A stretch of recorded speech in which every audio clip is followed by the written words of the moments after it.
Let's see if there's an update. Oh, you can't bet on any team's regular season wins anymore. So that props out. Let's see what the odds are, courtesy of FanDuel, on some of the individual awards. Shai Gilgeous-Alexander, currently your leader. Let me share my screen here so you don't have to just look at this ugly mug the whole time. Here we go. Hope you folks, at least on the YouTube side, can see this now. We're taking a live look at the FanDuel Sportsbook. Any of you out there can visit it as well. It's sportsbook.fanduel.com.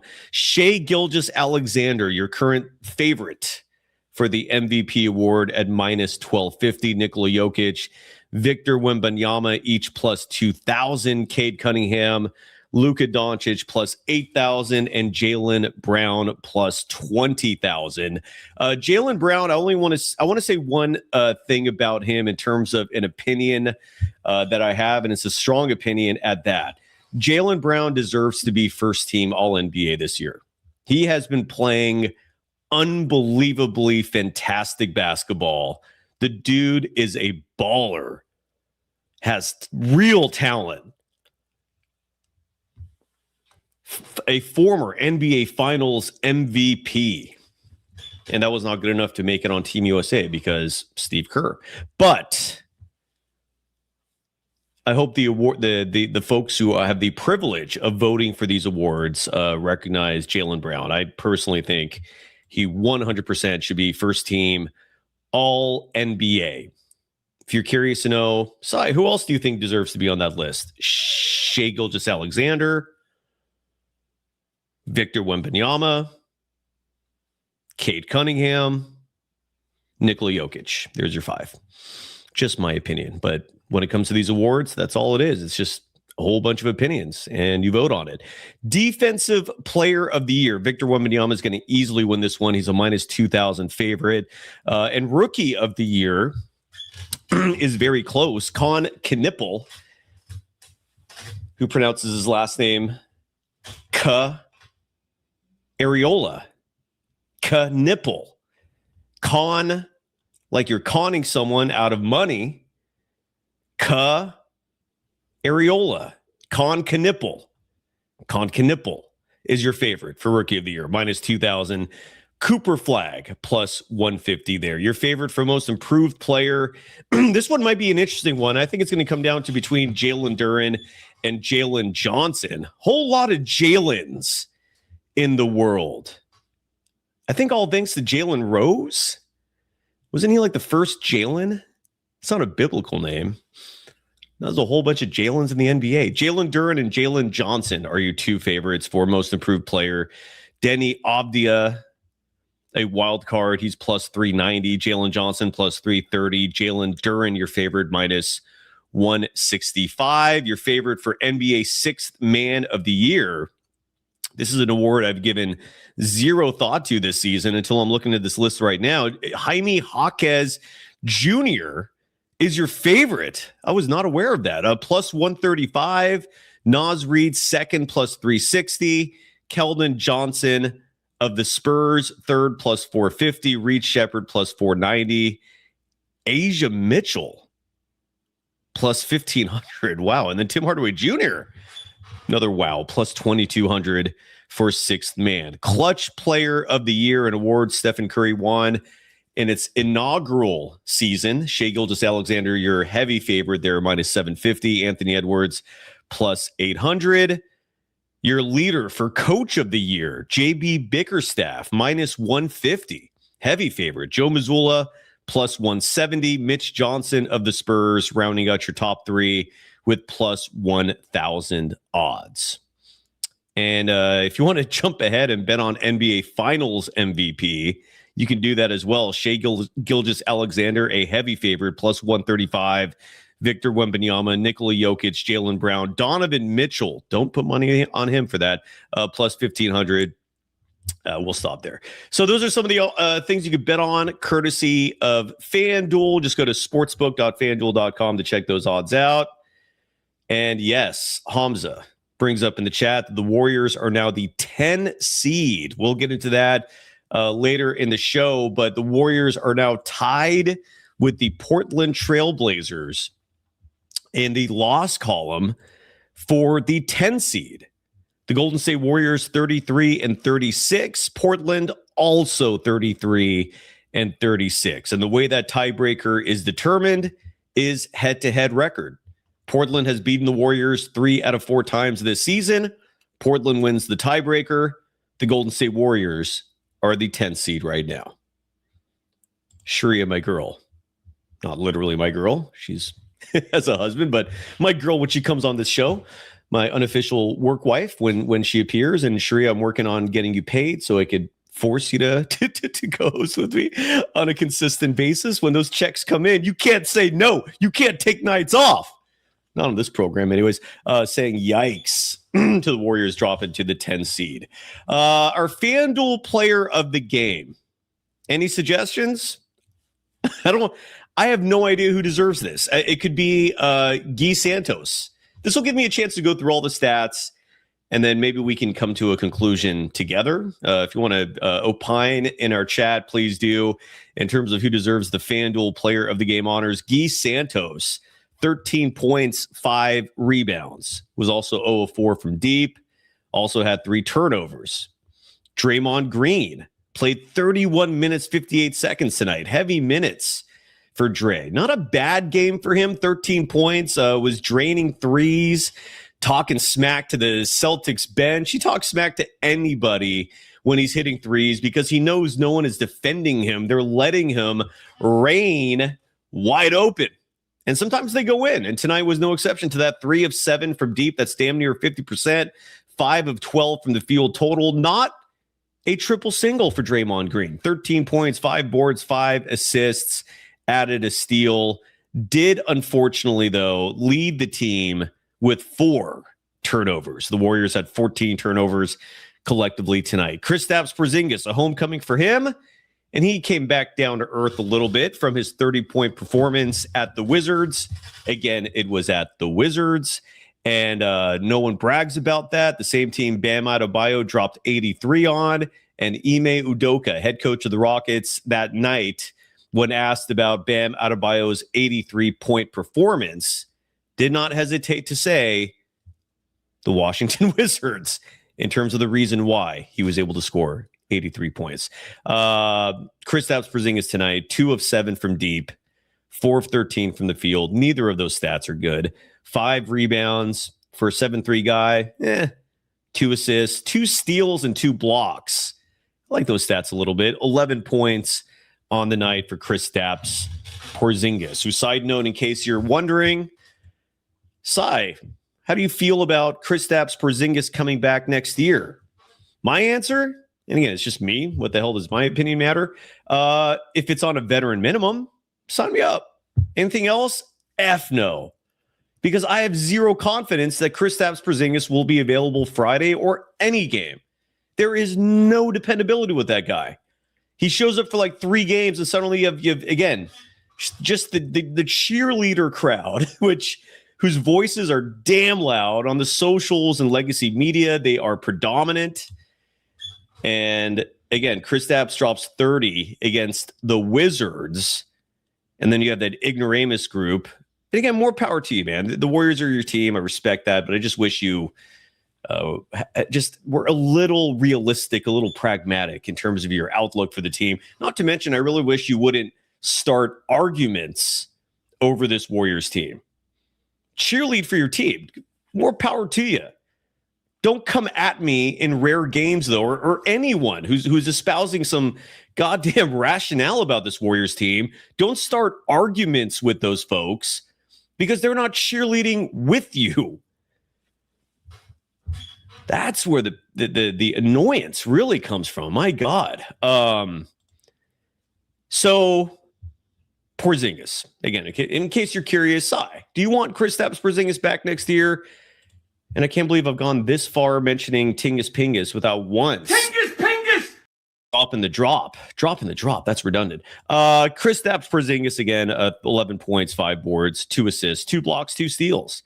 I'm mentioning all these stats because we're trying to determine who should be our FanDuel player of the game tonight while simultaneously getting this exercise run through. The exercise being, what were the stats tonight?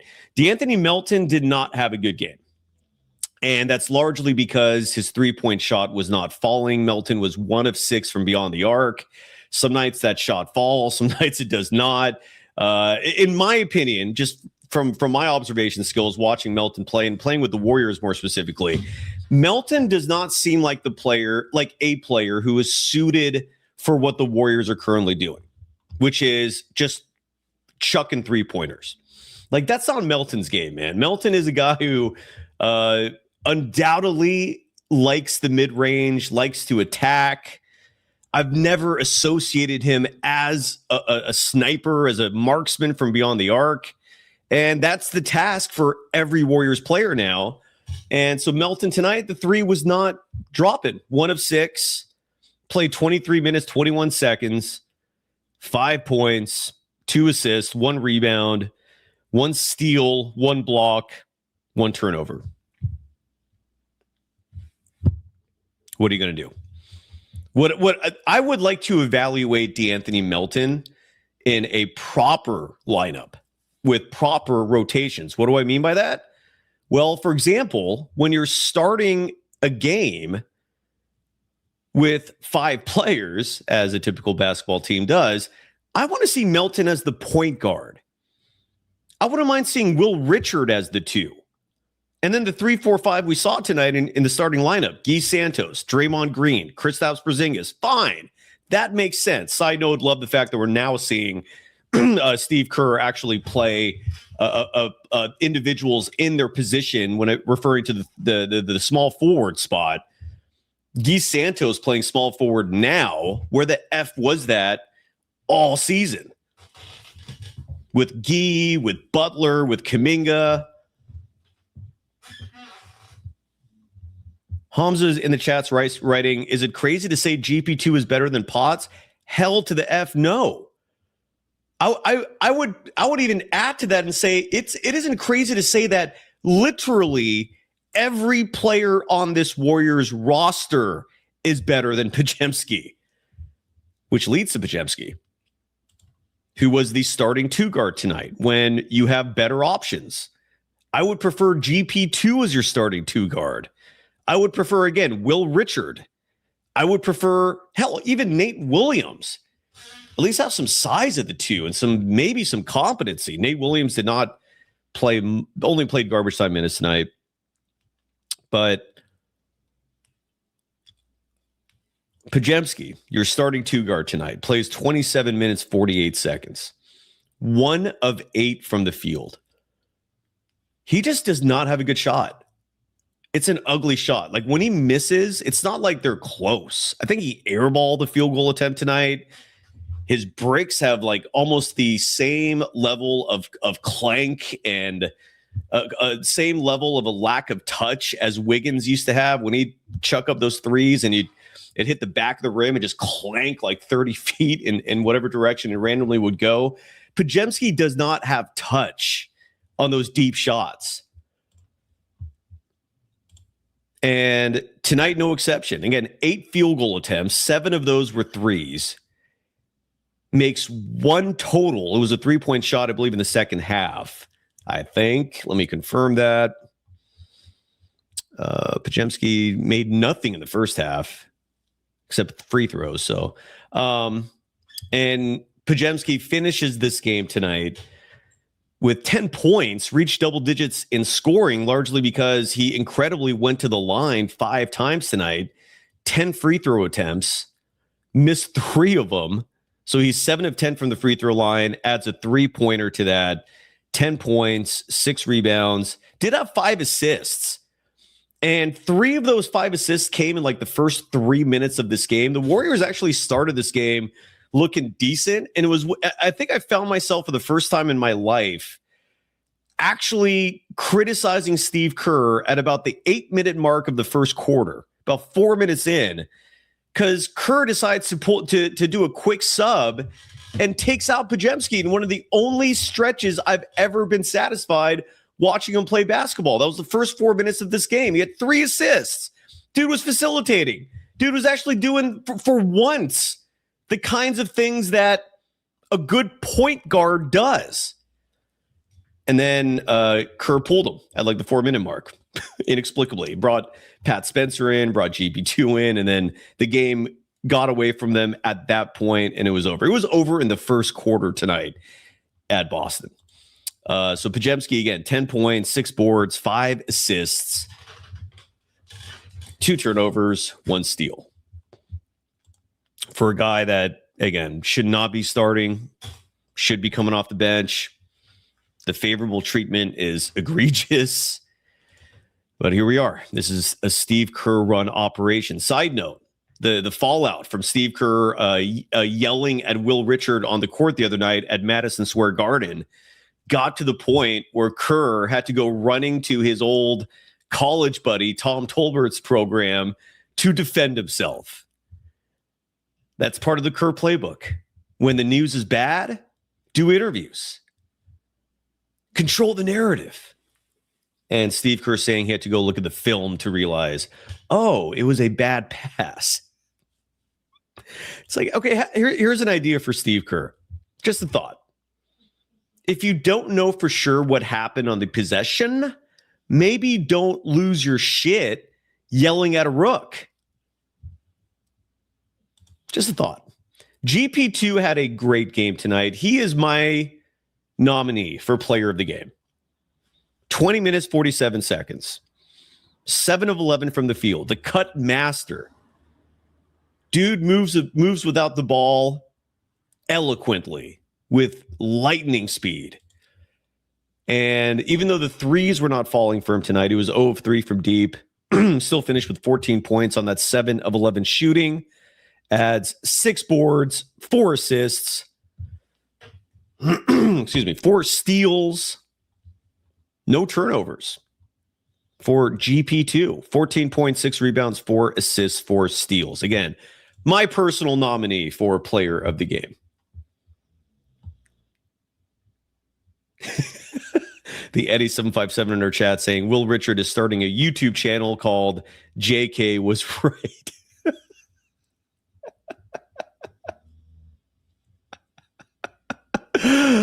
Oh, we keep going. Jamal Brown. Oh, by the way, Jamal Brown adding that Steve Kerr yelling at this point in the season is crazy. Agreed.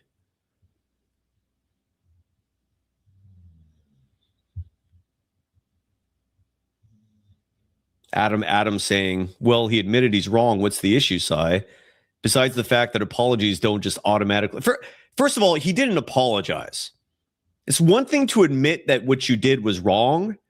It's another thing to admit that without actually apologizing for the egregious behavior. Never once heard an apology.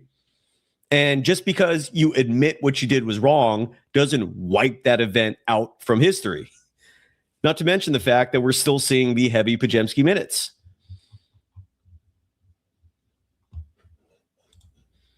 A couple other players on the stat sheet tonight. Pat Spencer, 5 of 11 from the field, 2 of 3 from deep, tied with GP2 as your scoring leader, 14 points, 2 assists, 1 rebound, 3 turnovers. So outside of the buckets, I don't know. Quentin Post, 20 minutes, 32 seconds tonight, 6 points, 5 rebounds, 3 assists. Had 2 3-point attempts, was 1 of 2 from beyond the arc. Not a bad game from Quentin Post. And last statistical line I'm going to give you of an individual player tonight, and that's Will Richard, a guy who very quiet 25 minutes and 9 seconds, could not hit his threes like most players on the Warriors roster, not named Draymond Green or Pat Spencer. Will Richard, 0 of 3 from deep. A perfect 3 of 3 from inside the 3-point line. Added 2 rebounds, 2 assists, 2 steals, 1 block, 7 points for Will Richard. Anybody have any objections to GP2 being our player of the game tonight?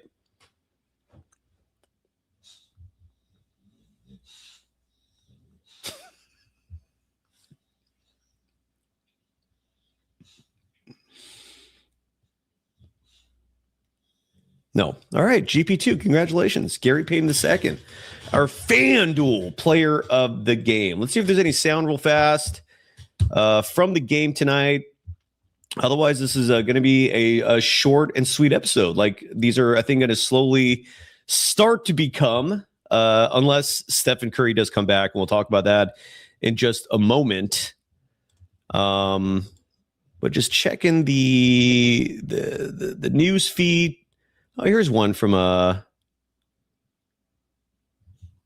Steve Kerr. This is a long one. This is courtesy of Anthony Slater, who is no longer attending every Warriors game because the ESPN needs him for other assignments. But he was there tonight. It's Boston, and nationally televised game. I think ESPN actually broadcasted it. So here's Steve Kerr. This is courtesy of Anthony Slater. Turn the volume up, please, on your devices so you can hear the head coach of the Golden State Warriors. Slater was close, so hopefully the audio is decent. And here is Steve Kerr saying the Warriors did not come into Boston tonight with proper preparation and admitting the team's going to be in the play-in. We'll talk about the standings in just a second, what that looks like. And we'll, of course, talk about Stephen Curry. And by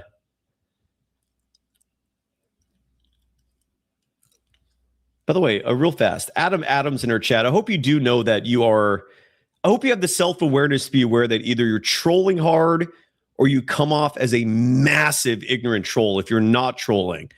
Hope you have that self-awareness. Here is Steve Kerr. Turn the volume up on your devices tonight, please, so you can hear him talking about this ugly game and where the Warriors stand with the playoffs about 3 weeks away. Playoffs? You kidding me? I just hope we can win a game. Any game. So we got to prepare. We have to be prepared for when we get guys back, when Steph's back and Moses and Al. If we're prepared when they get back, we can do some damage. We can go on a run. But we can't have game plan mistakes. We've got to build better habits, boxing out, taking care of the ball in transition, being more efficient in transition, that sort of thing. Our guys are playing hard. Really proud of them. Like I said, shots didn't go tonight, but what I'm most interested in is our process. And I thought it was lacking. He's also interested always in making sure he looks good. Make no mistake about that. One of many issues I have with this man, the ego. He cares so much about what others think about him. It's disgusting. Shooting wise, Kerr mentioned that shots did not fall. That's why I interrupted that clip, not because of how egomaniacal he is. But the Warriors tonight were 10 of 43 from beyond the arc for just 23.3% of three-point attempts going in. Again, Guy Santos, 0 of 4 tonight from deep. DeAnthony Melton, 1 of 6. Brandin Podziemski, 1 of 7. GP2, 0 of 3. Will Richard, 0 of 3. And new center, Omar Ute7, was also 0 of 1. He had some garbage time minutes in this game. Let's go back to Steve Kerr. In some areas tonight, and we've got to tighten some things up. We discussed that idea that, playing with your guys, and then also, is it an odd situation to be in, with more than a month ago, basically in the season, but you've known for a while, you maybe not know exactly what seed, right, but you kind of know you're not going down and not really going far out. Yeah, I mean, we've had our eyes on 6 for a while, and that's out of the question now. I mean, we're not getting there, and so now if we can string together some wins, try to get to 8, that'd be ideal. Get 2 cracks at it, but we're not getting to 7. We know that. So I've been talking about this theme, not in such precise words like I just used, but over the last few weeks, I've been telling the guys we have to build our habits and be ready for when we get guys healthy again, and because then we can just really have the firepower that can be complemented by a foundation of good habits, good fundamentals. And like I said, I think there's a lot of stuff we can improve upon, and But at the base of all that is your spirit, energy, confidence. We got to work on that too. All right. The noteworthy part of that clip, because all the talking points and the rhetoric certainly are not it, was Kerr's admission that the 6 seed and the 7 seed, is 6-7 still a thing for the kids? 6-7.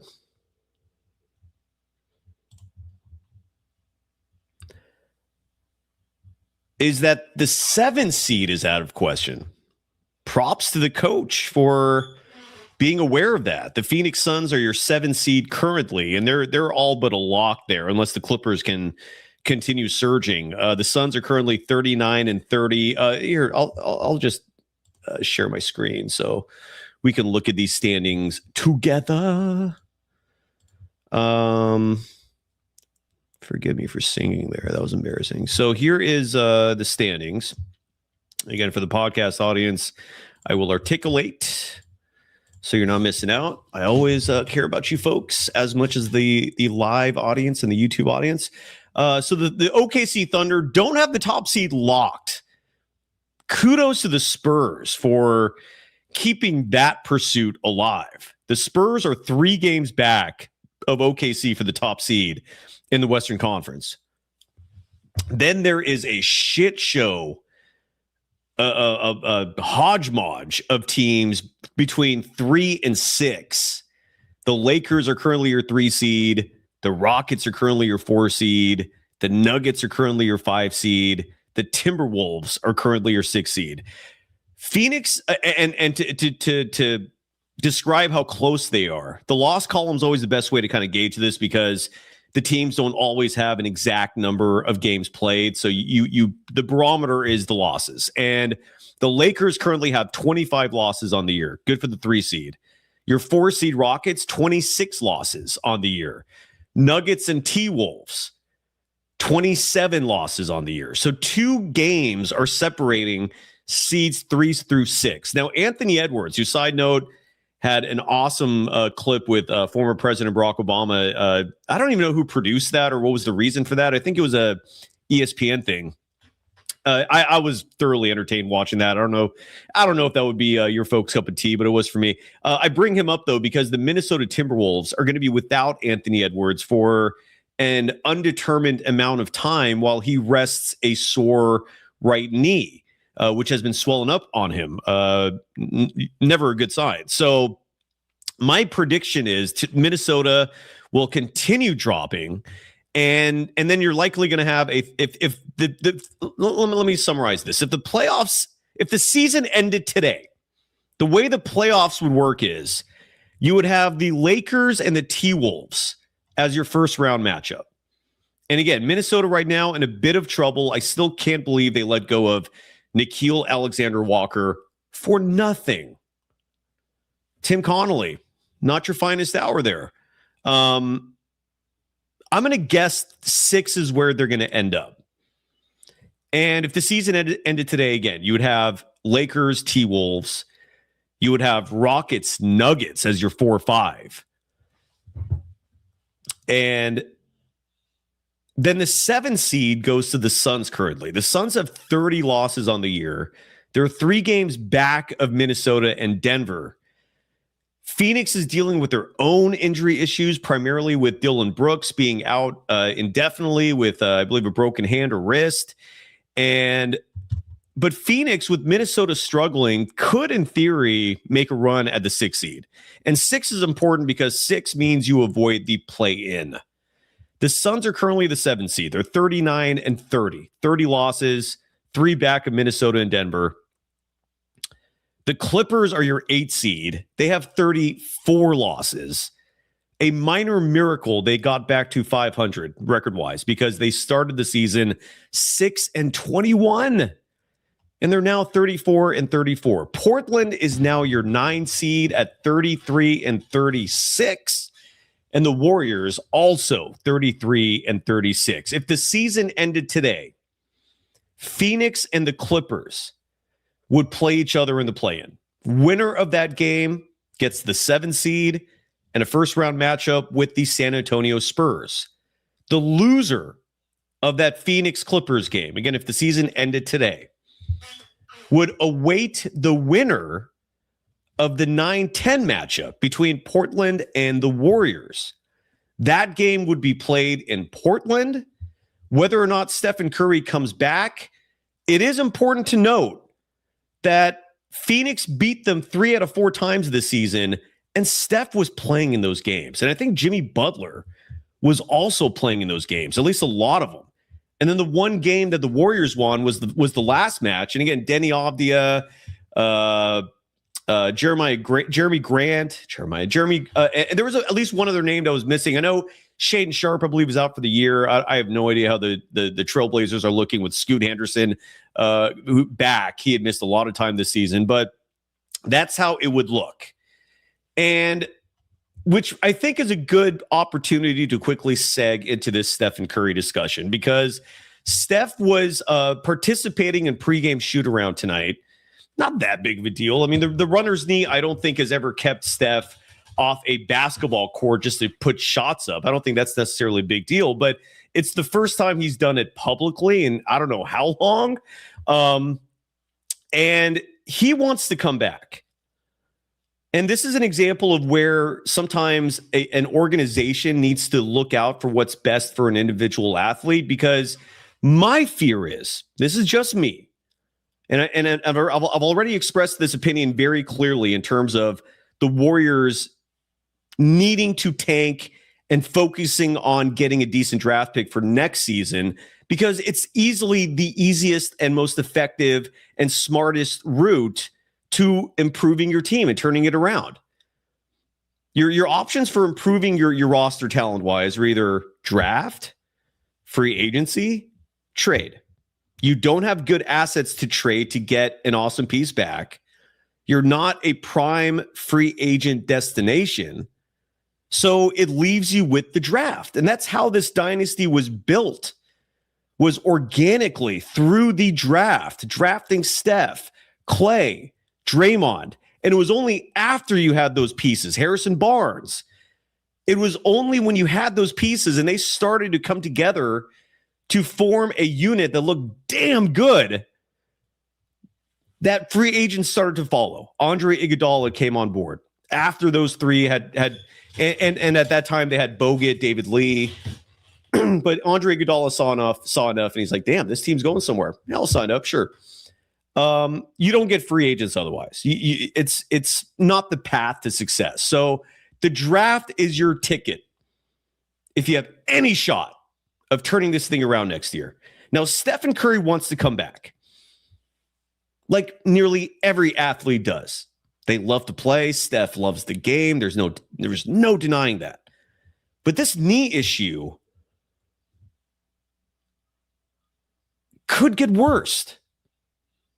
Here is my fear. Steph rushes back. You have a head coach who enables him, because Steve Kerr's a one-trick pony. Without Steph, dude's lost, right? So he's desperate to get Steph back. He doesn't give a shit about the future of the franchise, so he doesn't want to tank. He just wants Steph back, his golden ticket, and then they have pipe dreams of making noise in the postseason with Steph back. Again, even though with Steph, they could not even beat the Portland Trailblazers this year, except for the last time they played, the fourth outing when Portland was completely decimated by injury at that point. And they're not as decimated right now. Denny Avdia is playing, and he has been the backbreaker for the Warriors in these games. What if Steph comes back and, God forbid, that knee suddenly suffers a serious cataclysmic injury? Now what? Now, because an athlete who just wants to get back on the court, who loves the game, who misses the game, comes back against the advisement of the medical establishment and science, this runner's knee thing is no joke. It is a deterioration of the tendons and ligaments. This is not something that you just kind of brush off and rush back from. Let's say he comes back and suffers a devastating injury. Now what? Now you don't have Steph next year at all. And why? Because you wanted to rush him back so they could lose the play-in? Because maybe, like, by some miracle, you win 2 play-in games so that the Thunder can beat the ever-living piss out of you in the first round with a sweep? That's why you want Steph to come back? I don't support it. I don't. Like, the common sense approach here, I think it's common sense, is don't rush this thing. Look, if Steph is genuinely feeling amazing, fine, roll the dice and I guess see what happens. But if he's rushing back and every single word that comes out of Steve Kerr's mouth indicates he's desperate to get his 38-year-old aging superstar back on the court. I guess I just worry about next year because Steph is under contract next year. Steph has given no indication he plans on quitting after this year. And forgive me for actually thinking ahead and not just strictly in the moment, which is all Steve Kerr ever does. No good planning, no foresight, no ingenuity. This team is already directionless. And now you want to rush Steph back with a supporting cast that is comprised primarily of G Leaguers, overrated late first round picks, second round picks. I don't like it.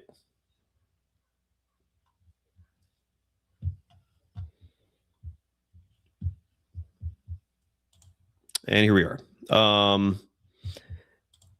If anybody wants to join the show, the link's in the chat. Barber, by the way, bringing up the 10th seed. I'm actually waving the white flag on 10 in terms of being the 10th worst team in the NBA. I think that's what you're talking about here, because that's been my dream for the Warriors is to finish this season bad enough so you are the 10th worst team in the league. You get at best the 10th pick, at worst the 10th pick, at best a top 4 pick. But Milwaukee, who, side note, is dealing with their own drama. Giannis Antetokounmpo is out of his freaking mind. Giannis wants to come back after suffering a hyperextended knee. The Bucks are actually trying to be smart about it, telling him, dude, shut it down. There's nothing to play for this season. What is the point? But Giannis wants to come back this year. It's completely lost season. And the whole reason why I bring them up is because the Bucks are not going to cede that 10th worst record. So the Warriors' best shot is 11. I'd still prefer 11 to like 14. I also haven't heard from Kayoko in a while. Kayoko, joining us from a cold part of Canada, Ottawa, right? How you doing? Oh shoot, I'm first. Yeah. I was not expecting to be first, I'll be honest, bro. Well, you are tonight. How you doing, man? Great. And you? Nice. I'm doing okay, man. Just you know what? I'm lying when I say I'm doing okay. Here's how I really feel, Kayoko. And this is an admittance that I'm not proud of. I'm a human being. And it's crazy that for me at least, it's at this age, I still feel this way, and I'm probably gonna feel this way my whole life. When my teams suck, I'm kind of depressed. And right now, it's not just the Warriors that suck balls. It's also the Niners. My 2 teams, I always count on one of them to do something special. That's why the 2000s were just absolutely brutal, because both the Niners and the Warriors were awful. And right now, I'm just so frustrated, Kayoko, because I feel like the same section of the Warriors fan base that will cheerlead for Steve Kerr until the end of time, who thinks Stephen Curry somehow is going to be an immortal human being playing until he's 45. They also think Brock Purdy's the real deal. And I'm at that point where it's like, what kind of world are we living in here where people with just sorely lacking acumen are getting their way with mediocrity running things? It's beyond frustrating. We have mediocrity running the Warriors. We have mediocrity running the Niners. My teams suck. When my teams suck, I'm pathetic, where my emotions are tied to these teams. And I feel I'm annoyed. I'm depressed. I'm short-tempered. I'm flummoxed. I'm verklempt. That's how I'm feeling, Kayoko.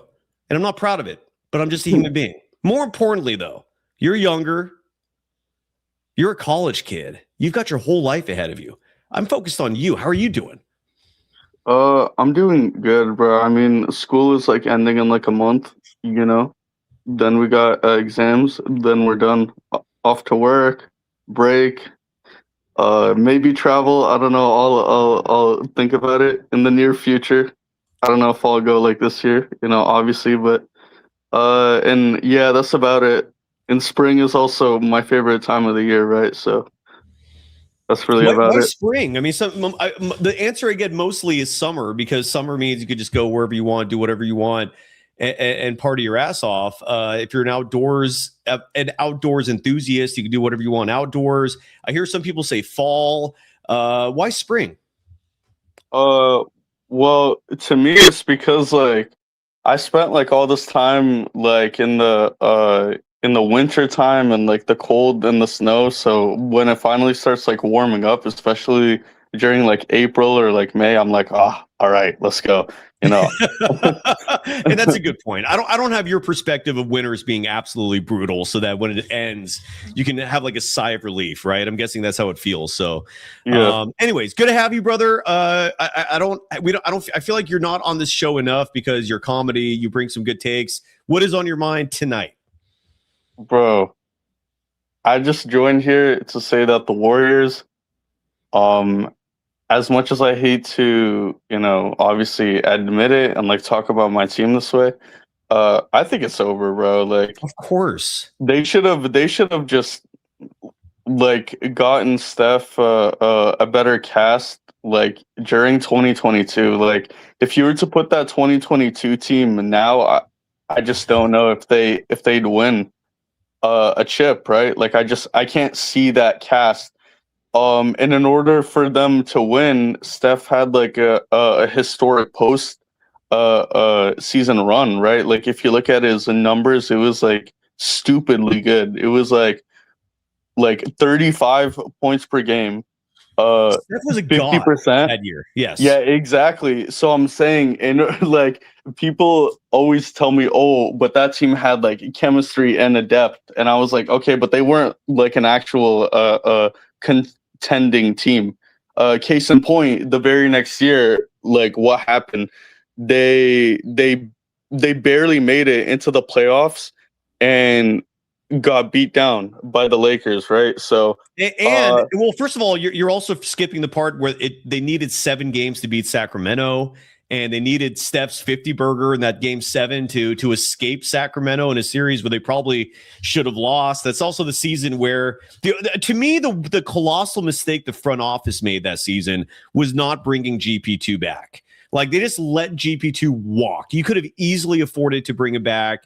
I know that the Warriors were in this horrible luxury tax situation where every penny that was spent on GP2 was like times something like 7.5, or maybe the Warriors it was so bad that year it was times 12. So GP2 was looking for a contract that was about 3 years, $30 million. Warriors could have done it. They didn't want to pay the not just the $10 million, but maybe worst, the something like $120 million it would have cost the franchise because of that insane luxury tax. With that said, gross error on their part. But then what could Bob Myers of the front office do? Because you had a head coach who decided to veer away from the plan. The plan was that season, Moses Moody and Jonathan Kuminga step up and play heavy minutes. And in Myers' vision, it was 30 plus minutes a night for both dudes. But Steve Kerr was like, nah, I'm good. Ty Jerome, let's give you 20 minutes. Anthony Lamb, let's give you 20 minutes. And then neither of those guys were eligible for the postseason anyways, never mind the fact that they suck balls. And yeah, it was the next season was a gross disappointment. I never said a single bad thing about Steve Kerr until that year. And when I saw what he was doing, I was like, oh my God, what the hell is going on here? Sorry to interrupt you, man, and go off on that tangent. But yeah, that season was rough. And 2022, Stephen Curry was, again, a god. Like, what he did that whole year, stuff of legends, dude. Like, we're talking about that shit when we're old men. Well, me older. Yeah. No, yeah, and people forgot he was kind of robbed of at least one MVP in at least like 2021. Like, I thought he'd win it, but his team just wasn't like good enough. Nikola Jokic stole that MVP in 2021. 1,000% with you on that. Stephen Curry should have gotten MVP in 2021. And then Totally in 2022, he also was like top 10 in like MVP voting as well. And that was with him having a awful slump from like January to like March. I remember that. And it really hurt him, but like regardless, like I wasn't like stoked that he went absolute god mode, right? Like it was like expected to me, Yeah. at least. I was like, yeah, like figures, right? But yeah, Yeah. And by the way, Hamza in our chats bringing up that Steph actually averaged more points per game this season than 2022. And that is right. He's averaging 27.2 points per game this year. He averaged 25.5 points per game in 2022. And the numbers are very comparable because if for people that forgot, that was that same season, Stephen Curry broke Ray Allen's 3-point record, and that got in his head a little bit. So his 3-point shooting that year was more on par with this season. In 2022, Steph shot 38% from deep. This year, he's at 39.1. He's a career 42.2% a 3-point shooter. But what 2022 had that this year doesn't is you had Clay coming back, and he incredibly rediscovered his old form that season before the regression kicked in. Andre Iguodala was still playing. Draymond Green was still at the peak of his powers. And you had the supporting cast that was perfect, whether it was Otto Porter Jr., whether it was Nemanja Bjelica, whether it was GP2, even Juan Toscano Anderson and Damian Lee did their jobs in the regular season. And then that was the last time Steve Kerr had any sense, because when the postseason rolled around, he realized, oh, yeah, maybe I should not play those guys as much. And the Warriors won a title. And I'm not even mentioning Kevon Looney or Andrew Wiggins that one season dipping into the depths of his soul to bring out his best so Stephen Curry can win a 4th championship. Those were good times, man. They've changed. Yeah, but I mean, ever since they gave like Steve Kerr like all this power, I mean, just look at like where we've been, like barely getting into the playoffs, like 2023, saying stuff like, oh, we're not good enough to win in like 2022. Oh, we're terrible. Oh, this is that. Bro, he used to give Nico Mannion minutes. Do you remember that? Yes, I do. Yes, I do. He's not even in the NBA anymore, right? So it's like his tried to block that out, talent. but yeah, you're right. Yeah, that's what is Nico up to these days? Where is Nico Mannion? Is he still in Europe? That's where he went, right? He played Euroball. Yeah, he plays in like an Italian league, I think. Are you Kyoka? What are your thoughts on the fact that the chat right now is going crazy over the Atlanta Hawks Dallas Mavericks game? There's 9:57 left in that game. The Hawks are leading 105-89, but maybe most interesting in terms of storylines, Jonathan Kuminga playing just 17 minutes, now 18, and has 16 points on 7-11 shooting from the field, 2 of 3 from deep. A good game for Jonathan Kuminga. Does that move the needle for you at all? Do the Hawks matter to you? I was actually gonna bring that up. Nah, like, bro, this is a Warriors channel. Like, at the end of the day, right? Yeah. And I've been rooting for the Hawks for a while, mainly because of Trae Young. He's one of my favorite players, right? But I just feel like they did that man dirty. I'm not gonna lie, bro. Like that was Trae Young, who's on the Wizards now. That you like that dude? Yeah. What were your thoughts about his performance in that game the other night? Because GP2 basically knocked him out. I thought that was the most entertaining part of the game. It was GP2 and Trae Young going at it, and GP2 won like handily. Yeah, bro, Trae. I don't know why he's having like a pretty bad year to his standard, but very bad. Yeah, I think next year he'll definitely bring it up, right? But yeah, I used to root for the Hawks. Because of Trae, I used to root for the Knicks because of Carmelo Anthony, right? But at the end of the day, bro, I don't really want to talk about like the Hawks on like this channel because this is like a Warriors channel, right? Like, yeah, 100%. It's cool, but whatever happened to JK, bro, it was a few months ago, right? Like, I don't. A month. A month. Only a month, bro. Well, the trade deadline, the trade happened in February, right? I mean, today is March 18th, so maybe a little over a month. But yeah, it's still very recent history. And look, I don't blame people for being into it, largely because if your team makes a dumbass trade, and if your team grossly like mistreats and mishandles prized young assets, they should be called out for it. There needs to be accountability. That's one of my biggest peeves with the Warriors currently, and with the Steve Kerr, the regime, is there's no consequences for bad decision after bad decision. It's like Kerr can just do whatever the hell he wants, punitive free. Like there's no punishment for this guy, regardless of what he does. It's asinine. Well, this is the punishment. People calling him out for being a dumbass in terms of how he handled the Jonathan Kuminga situation. That's why it's still relevant to bring that up, because this is the Warriors' mistake being splashed in your face. And let's see how bad this goes. And I think if there's some accountability, like if ownership, Joe Lacob, actually decided, Steve Kerr, you're a dumbass for the way you handle this Kuminga situation. He's now balling in Atlanta. Since he's got there, they haven't lost the game. They're about to win their 11th in a row or 12th in a row, whatever their winning streak is at. We're mired. We can't beat any good teams. We celebrate wins over the Wizards, for Christ's sake. Like, you're out. Like, if Kerr is gone for this, I think you're going to, certainly I'm never going to touch on the Kuminga thing again. That's going to be ancient history. But as long as Steve Kerr is here, there needs to be accountability for his buffoonery. And right up there near the top is the way he handled this Kuminga situation. I will also say this: if Kuminga was playing horribly for Atlanta, that would also be a storyline too, because then it would be redemption for Steve Kerr. Go and see, I told you he's not good. Like I know talent, and he's not talent, but he's not playing shitty, man. And the Hawks are winning every game. This is absolutely a story. And in terms of accountability for the Warriors, Kayoko, I do think it's pertinent to keep talking about it, because I don't want my leaders to not know what good talent is. I don't want my leaders to put their ego ahead of sensibility. And that's what Steve Kerr keeps doing time and time and again.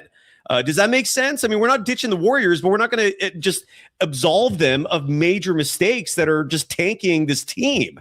That needs to be like constantly at the forefront of talking points, I think. I don't know. Yeah. No, I mean, I agree with that, bro. It's just, I mean, we got like a ton of stuff, right? Like, what do you mean? I think it's a good thing that we're losing all these games, and we're one of the worst teams in the NBA, actually, statistically, without Steph, and especially without Jimmy, right? We're like, what, 250, like 0.280? Oh, in terms of a winning percentage? Yeah, like it is bad, bro. Like it is really, really bad. And I see people always defending Steve, saying, well, if you take out Shea, the OKC are going to be really bad. No, they're not. They beat Detroit by double digits with like, what, 8 of their players gone, right? So it's like, this team is just bad. And like, we're at a point where it's like, I don't know, like we don't have like a dude where I can like look at and say, oh yeah, we should build around him. We don't have that. Whereas like any other team, you got Shea, and then you got J-Dub, then you got Chet, and then Hartenstein, and then Caruso, and then Jalen Williams. It's like, bro, like the amount of depth that they have. Oh yeah, and then they also have Candace Wallace, and then Isaiah Joe as well, right? And we don't have like number one, and Jared McCain, who they just acquired in a trade, yeah. and that like, Mitchell kid who came out of nowhere, and he's like now a candidate for, I think, most improved. Yeah, the Thunder are absurd. It's absurd. And it's not only the Thunder too, though. Like that's my main point. It's like everybody, like every single team in the NBA has like a clear cut number 1 option, number 2, number 3, number 4. We don't have that, bro.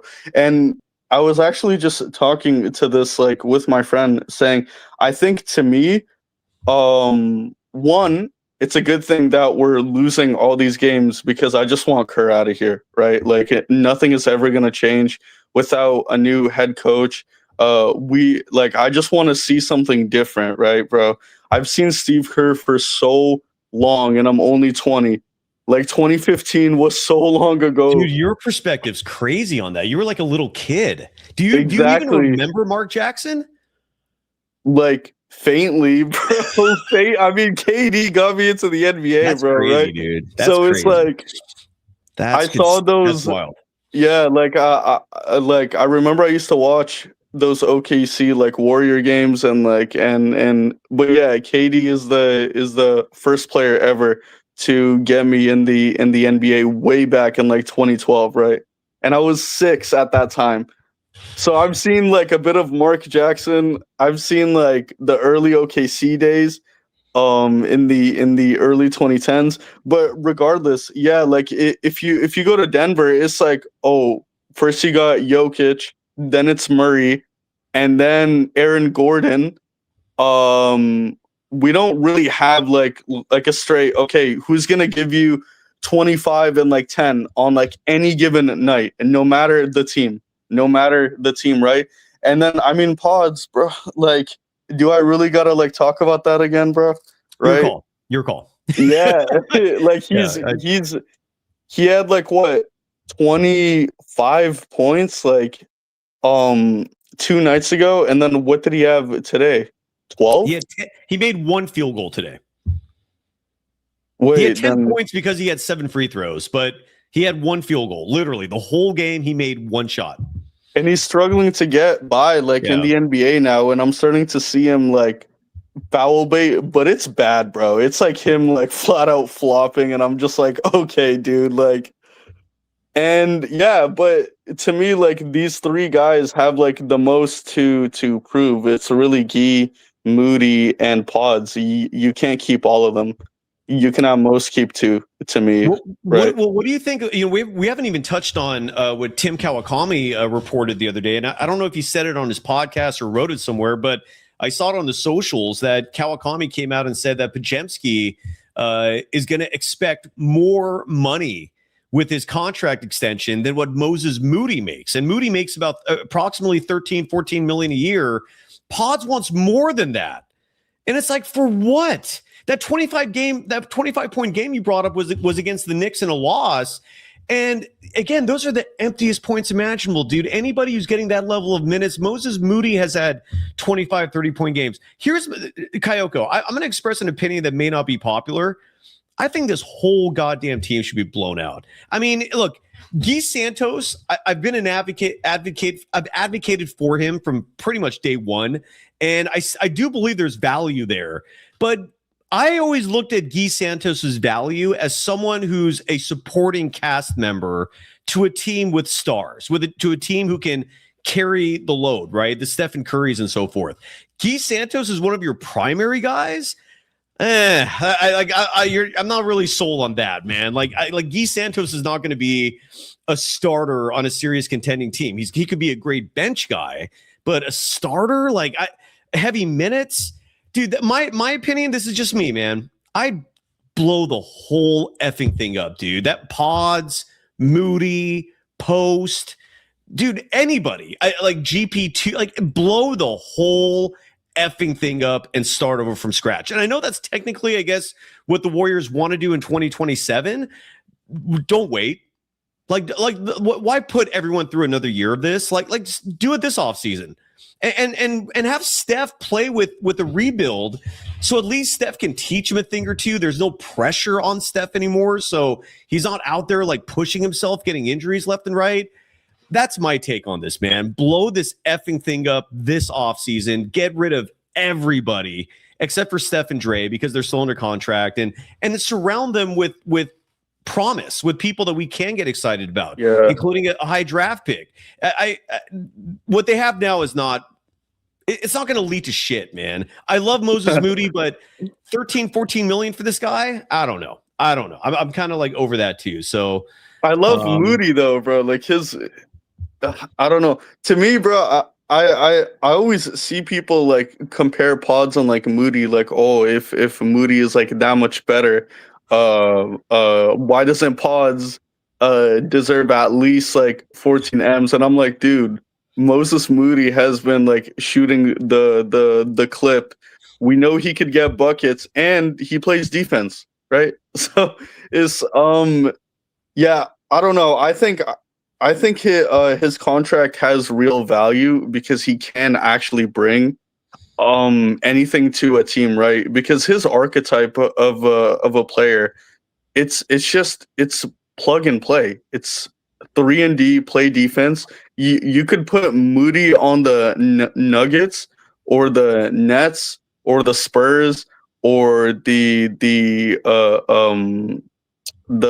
I don't know, Thunder. Knicks, right? Yeah, Nick. like anything like that. And his play, it's not gonna diminish. He doesn't really need like a specific cast around him, if that makes sense. Pods actually needs like elite wings and like defenders just for him to barely produce, right? And this is him getting like 38 minutes a game. This is him being a number one option. Like I don't get it. And I hate how this front office is just like throwing it in my face every single time. Oh, look, it's Pods. Oh my God, he got a steal. Like, dude, I don't care. I don't care anymore.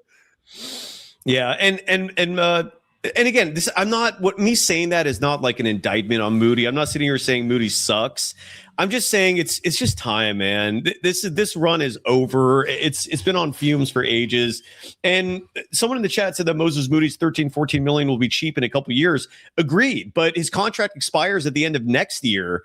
And then what? Like if you trade him now, at least maybe you can get something of value for him. Guy Santos at $5 million a year, that's cheap as F, man. I'm not saying like maybe Guy Santos could be the one guy you keep around as you start to sign new players. It's just, dude, this is going nowhere, dude. This is a rudderless ship, and yet you still have, I'd say, a good half of the fan base, at least a third of them, just wanting to keep it all. Like, hey, we got a shot. We got a shot if Steph comes back. No, you don't. No, you don't, dude. It's Steph, bro. But what if Steph comes back? Maybe we could do like a miracle playoff run. No, they won't. No, you're not. Yeah, like, bro, he's 38 years old. Like you need Steph at 28 to carry the team like that. And even then, I don't know if that would be enough. This just sucks. This OKC team is just like, it's too deep, y'all. Like if you guys ever actually like watch them against like really good teams, it's like even when they're depleted, they still look stupidly good. Like I don't know, man. They beat the brakes off of like Detroit. They've beaten some really good teams like every single time I like watch them. Denver too. It's like, and Denver is like a really good team, right? So it's like, I mean, if they can easily like beat these teams and just have so much depth to where if they're depleted in a playoff case, I'll still have them coming out of the conference. That could tell you that we don't have a chance, bro. We've almost beaten them like once. We've beaten them a good amount last year, I think, like once or twice last year. But it's like even then it was Steph playing really well, and it was like everyone turning up. And then also getting rid of Buddy Hield, bro.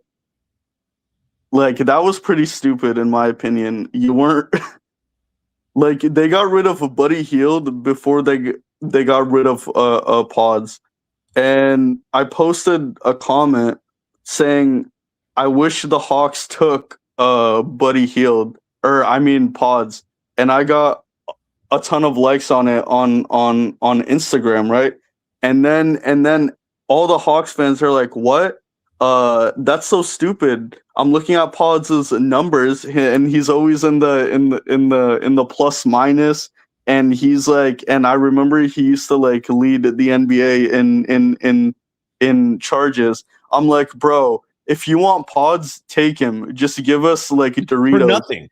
Just take it for free. You don't even have to give me a second round pick. I've been saying this, bro. Like, I don't even want like if I was a GM and I want to move off of like Brandin Podziemski, I don't want anything out of value. Like, dude, take him for free, please. Take him. And then also, why didn't we like if we were going to make this last minute move, why didn't you just give up Kuminga and Pods for Keon and Malik Monk? They're playing great. I'd rather have love Malik Monk than Kristaps Porzingis. I'll say that. Exactly. Like you knew Kerr. Like, this was just a massive bungle, dude. And so that's why we can't shut up about Kuminga being on the Hawks, because it's still a story. By the way, that game right now, there's 5:16 left. The Hawks, they're going to win. But some people in the chat were bringing up the fact that Klay Thompson was also having a good game in this one. Klay played 19 minutes, 14 points on 3 of 9 shooting from deep. So a fun little time machine rewind to see some former Warriors playing against each other. A couple chats here that I highlighted. Hams is saying that Steph is 38 years old and hooping still. Agreed, when he hoops. He's only played, I believe, in 38 games this year. 39, I apologize. And so even if he comes back for like the final 2 weeks, he'll finish the season playing just half the games. And that's what happens when dudes get old. This is not an indictment on Steph, the player. This is just a reality check. The guy is old. He's 38. And the wishful thinking, like Mr. Silac saying miracles happen, true fans know this. To me, like having the hope of Steph carry your team in the postseason, I don't even think that's a miracle. I think that's just wishful thinking with 0% chance of success. Look, Steph, does anyone really think this team with Steph, even if Stephen Curry comes back and he's at full steam, like feeling great, going all out, do you really think they're going to beat the Thunder? Bro, we barely beat the Rockets last year, bro. It's hopeless. It is utterly and completely hopeless. And I'm sorry to be that messenger, but they have no shot. They have no shot. And I hate it every time people say, "Oh, you're a fake fan." I'm like, no, I flat out said in the 2022 year that, I seriously think our squad can win a chip. And it was on my old Instagram account, and all of my friends were calling me crazy and a schizo, right? And I'm like, no, trust, we'll win. Like, this is that. I actually see the value of that team if Steph plays really well. Case in point, he did, and we ended up winning that chip. But even then, like, I would like 4 years ago, though. I mean, 4 years when you're in your 30s. Exactly. I want to keep on winning, bro.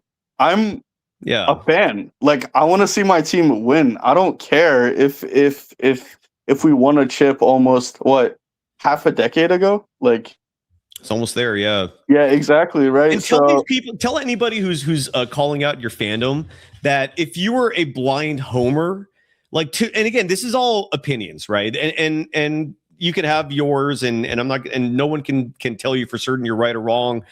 All I'm saying is if you're the type of fan that just cheers on your team no matter what, where is the accountability? Where is the incentive for the front office / organization to make any change? Like, if look, this is a business, right? The Warriors are a business. And if you don't care if the business is winning or losing, what is the incentive for the business to shake things up if the bottom line, meaning the revenue, just keeps coming in? Then you have to just hope and pray that your owner cares about winning. At this point, I don't know if Joe cares anymore, man. But you do. But I'm positive of this. That ownership group, if they see dollars starting to dwindle, and if they see profits evaporating, that'll light a fire under them to maybe elicit some change and improve the team. But if you're just blindly supporting them, are you a good fan? Because those kinds of fans enable mediocrity. Whereas the fans that actually call the team out, they're the ones that might elicit change. The Dallas Mavericks would still have Nico Harrison as their GM if the fans did not revolt.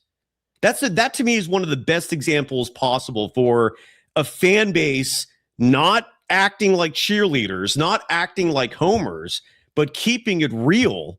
And the impact was felt and real change happened because of those fans.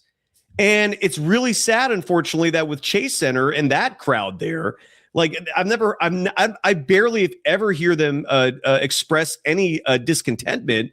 I never hear them boo. So where is the incentive for Joe Lacob to shake things up if the people funding this operation are fine with it?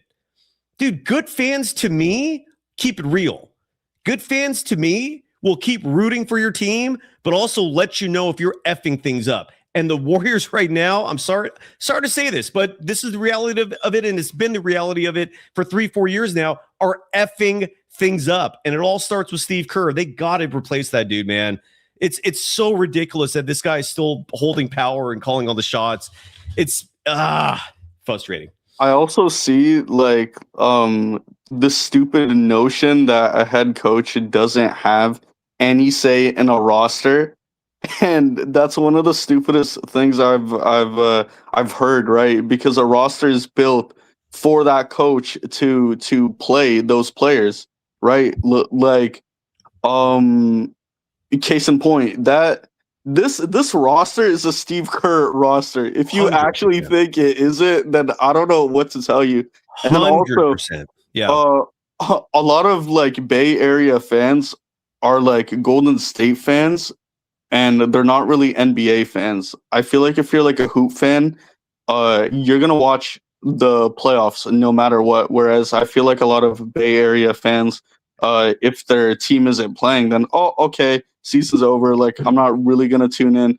I don't really care if like OKC is playing Denver.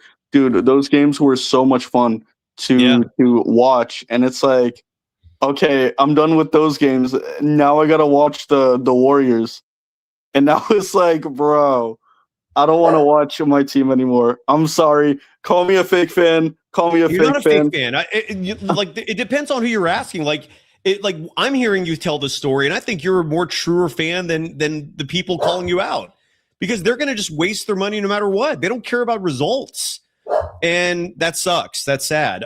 Buddy Hield, by the way, multiple people in the chat saying he's making his Hawks debut. Literally, he's been DNP'd every game since that trade. I mean, you thought, Kayoko, that this trade happened months ago. When it's been about a month and change. Buddy Hield was part of that trade too. This is the first time he's getting a run in a Hawks uniform. Side note, they're about to win their 11th in a row, 12th in a row, but Steve Kerr had to start this guy every game, had to play every game, huge chunks of minutes. The same fun. Next time somebody tells you, hey man, Steve Kerr developed Guy Santos, remind them, no. Kerr was playing Buddy Hield ahead of Guy Santos until that trade happened. There was no development there. It's just that Guy Santos was next man up, and fortunately, he's delivering when he plays often, not always often, but Or remember in like 2024 where he played like Chris Paul, Clay, Dre, and Stephen Curry. I'm like, what are you doing, bro? Who plays two point guards together? One of them is 40, bro. Have him run the other unit. I'm just like, oh my god. yeah. Thank God I barely tuned in to that year. That was like one of the first times where I actually just didn't care anymore. I still can't believe that. And I hear people like, I saw someone the other day going, dude, Pods is more of a winner than Jordan Poole, bro. And I'm like, yeah, I always see that now too. Which one of those two has a ring? Like what the audacity to pretend that Pods is the winner? How many rings does Pods have? Last I checked, Jordan Poole played a pivotal role on a championship team.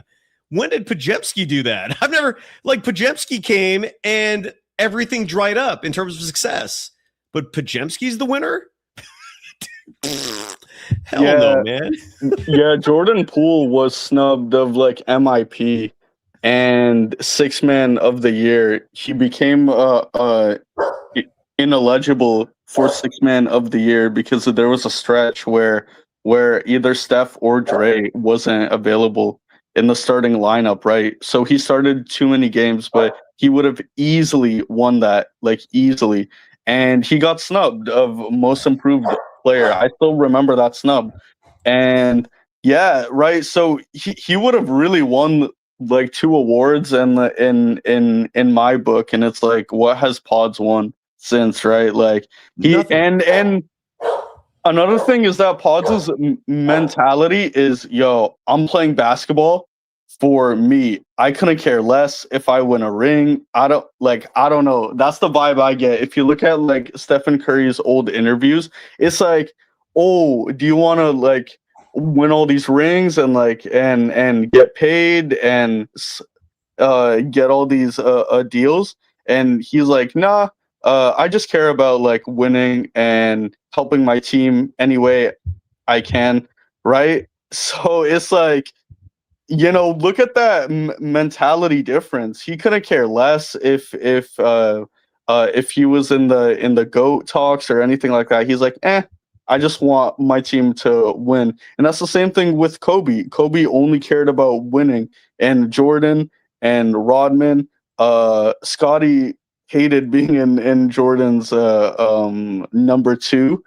But no, he didn't. He actually didn't. I feel like Scotty only got mad at Jordan because of The Last Dance.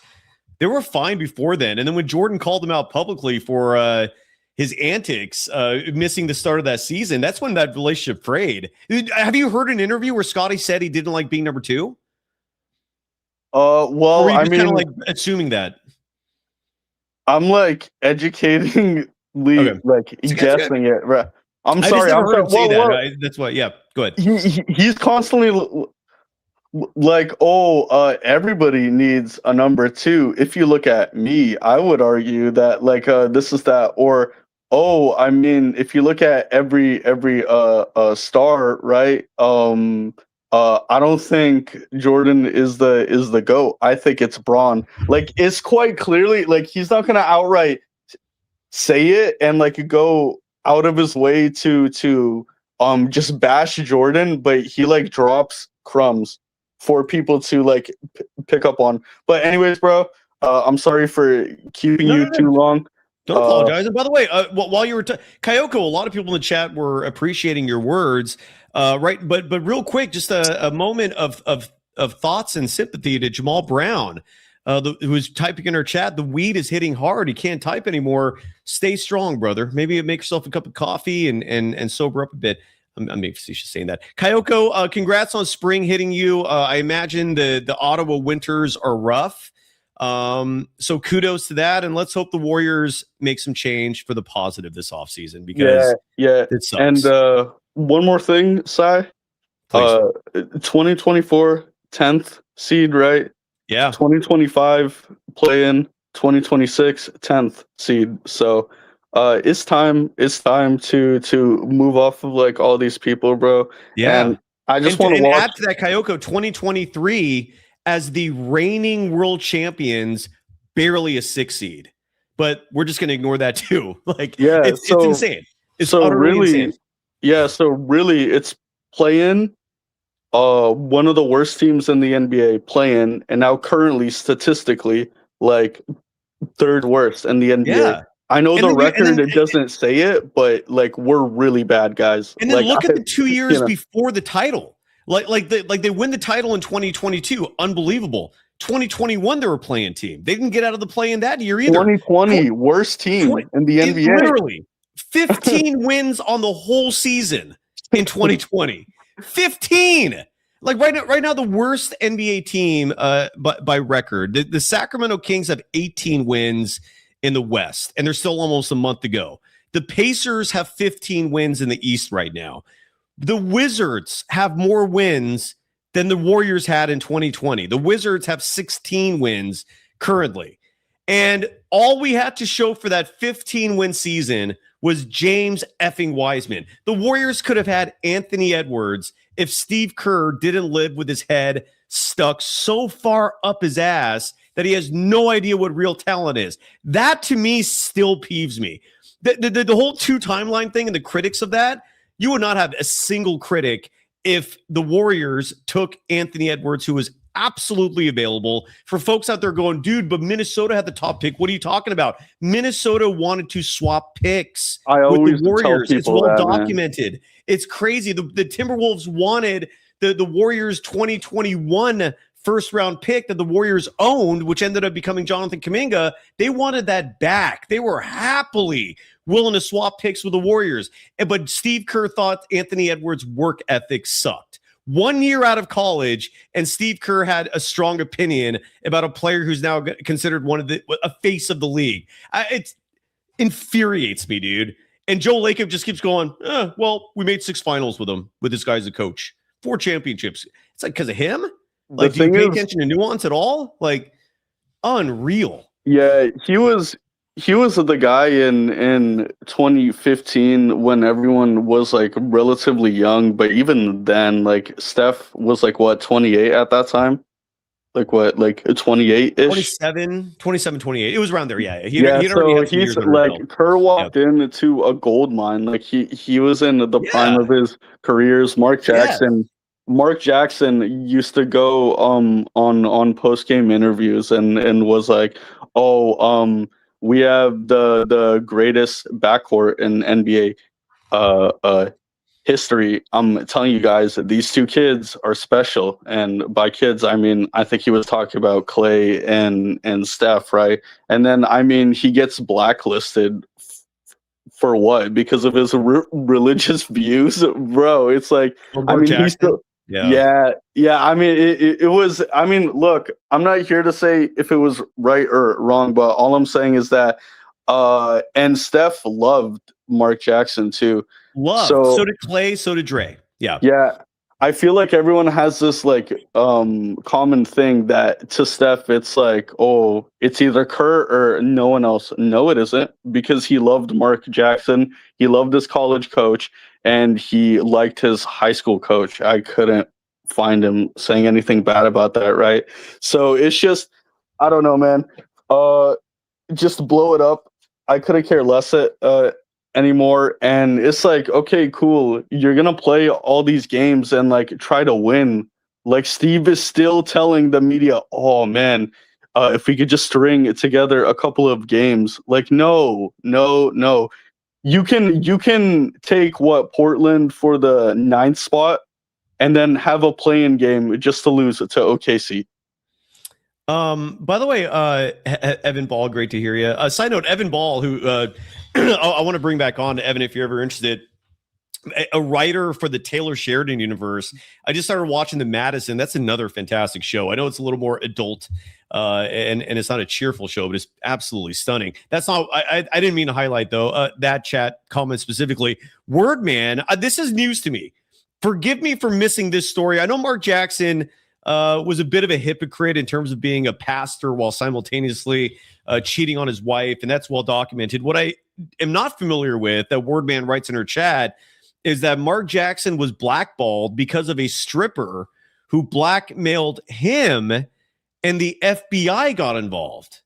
I missed that. I will Google it. Yeah, I will Google it, Wordman. That's news to me. But again, why would that cost Mark Jackson his job? I've always been under the impression that Mark Jackson just was not a corporate PR type guy, if that makes sense. And I know he's had views behind the scenes that were homophobic. I know that storyline has come out, which again does not jive with the Bay Area, which has a very strong LGBTQ plus community. But that's news to me. That is news to me if that's true, and I'll definitely look it up. But regardless, I think he got no. I mean, I think the real reason why, and it's like, no one really brings this up. Rick Welts was gay, openly gay. Mark Jackson, a very religious leader, and maybe that's what it was. You're right. It was when Lacob was trying to establish a culture, right? And the Bay Area is like has a very strong LGBTQ plus community, and I live in Ottawa, right? And even I know that. So yeah, I mean, it was just okay, we'll get a new head coach. I'm sure we could win with any head coach with the stacked roster, which I tell people all the time. That 2015 team was stupidly deep, like even more deep than the OKC right now. I try explaining that to people, but no one gets that. And then 2016, and I was honestly shocked he didn't get kicked out after blowing that egregious 3-1 lead. Like, I don't know how Steve Kerr, right? Like, how did he keep his job? And then he got KD, and we're seriously crediting him for those 2 rings with KD. It's insane, dude. He blew a 3-1, and then he got bailed out by KD the very next year. It's like, dude, what did he even have to coach, right? Exactly. Yeah, no, I'm 100% with you. 100% with you. Kayoko, that the good knowledge on the Rick Welts information there, because you're right. He was the now former team president and openly gay. There was no secret about that. And as Jerry Seinfeld and George Costanza said best on Seinfeld, not there's anything wrong with that. But Mark Jackson, again, very religious, and I don't think it was a well-kept secret that he would have these sermons with the players. Stephen Curry also very religious. The whole team practically is very religious. And Mark Jackson in his sermons reportedly included homophobic rhetoric, and that did not go over well. But I need to look up the FBI thing. That's news to me. And Kayoko, again, great knowledge. I think you've been on with me for almost an hour. Bravo, man. You killed it. Oh, really? Congrats. Whoa, what? Time flies when you're having fun, dude. Yeah, okay. I'll come back soon, all right? I'll catch you later. Are you gonna be live after that? Every game, dude. Every game as well. We're going live. The only remaining game this season that I don't know if I'll be available for is Warriors Kings on April 10th. I'm debating actually going to that game. I've never been to a Golden One Center, and so I'm contemplating making an appearance there, hanging out with my boy Mark, but Mark Haynes. But other than that, dude, we're live every post game. So come back. Perfect. The only game I'm looking forward to is probably the Hawks game. I won't lie. That's like the only game I have I really got to be like focused up and look at that. But anyways, I'll see you later, bro. I got to go. Enjoy spring break. All right. Dude. Yeah, thanks Kayoko. Have a good night, man. Kayoko, our college student from Ottawa, Canada, dropping some insane knowledge and the perspective of being 20 years old. I cannot picture. Basically going your whole life with just Steve Kerr as the head coach. Like, it makes me wonder for those really young fans, considering that's all you've known, do you look at him as like a father figure? Is there a paternal connection to Steve Kerr for your super young fans out there? Kind of crazy. And Wordman saying June 12th, 2012 is the date we need to look at for the Mark Jackson FBI stripper story. You had me at stripper, Wardman. I'll take a look at this story, though. We'll look it up. Cam Man Ness with the Bluto Blutarski. No, that's not. No, Bluto Blutarski was the guy from Animal House. Bluto from Popeye as the picture. Are you there, Cam? How you doing? Hey, Cyrus. What's up? What's up? How are you, man? I'm all right. How are you? I'm angry. Why? Because the Warriors lost, but at the same time, Kerr's still there. Is this Bloomer? Yes, sir. It's me. Why do you have a different handle? Why are you called Cam Man Ness now? I'm just curious. What's up? Commonness. All right, sounds good. What's on your mind, Bloomer? Good to hear from you. I love the picture. Bluto. Oh, sorry. I'm just kind of, you got to shout out to Julian, because I'm just kind of following his trend because he starts changing profiles. So why yes. You had a unique angle yourself, though. You used to always come in with one of two pictures, either the positive sunset, the beautiful sunset when they win, or it gets dark and gloomy when they lose. But now you're officially mixing it up, man. Unpredictable. Yeah, I'm mixing it up. So I'm not Bloomer or Doomer no more. It's either Bluto or Popeye. And Mr. Silex is saying that's Brutus. Hold on, now I gotta look it up. I thought it was Bluto. Bluto Hold or on. Brutus, either one. Bruto or Blutus. Hold on. Yeah. Popeye villain is what I'm looking up because it's been quite a while since I've watched the. It's okay. So according to the internets, it's Bluto or Brutus. Yeah. Okay. Anyway, Bloomer, what's on your mind, brother?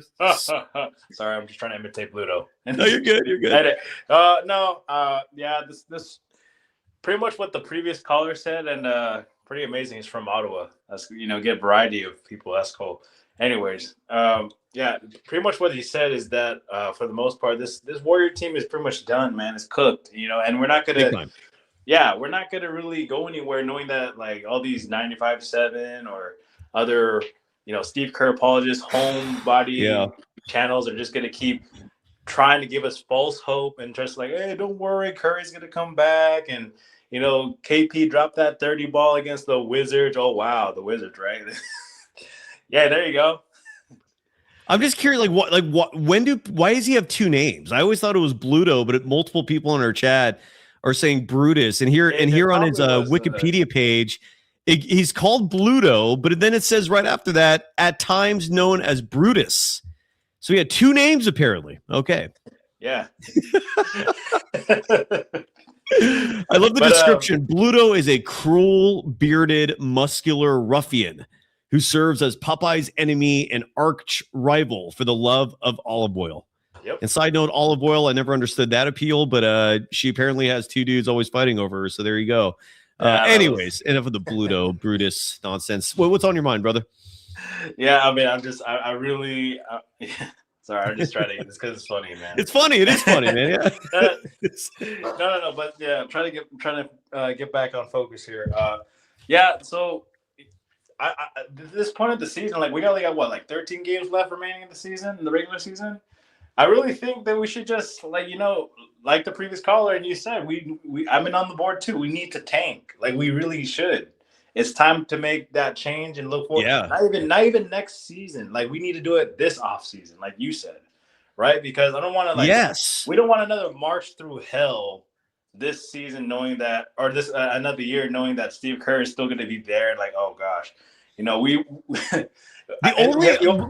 only best case scenario I see where somehow like everybody's happy, meaning people who just would rather just hang on to the nostalgia till the wheels fall off versus the people who would rather, have this thing blown up and a rebuild start.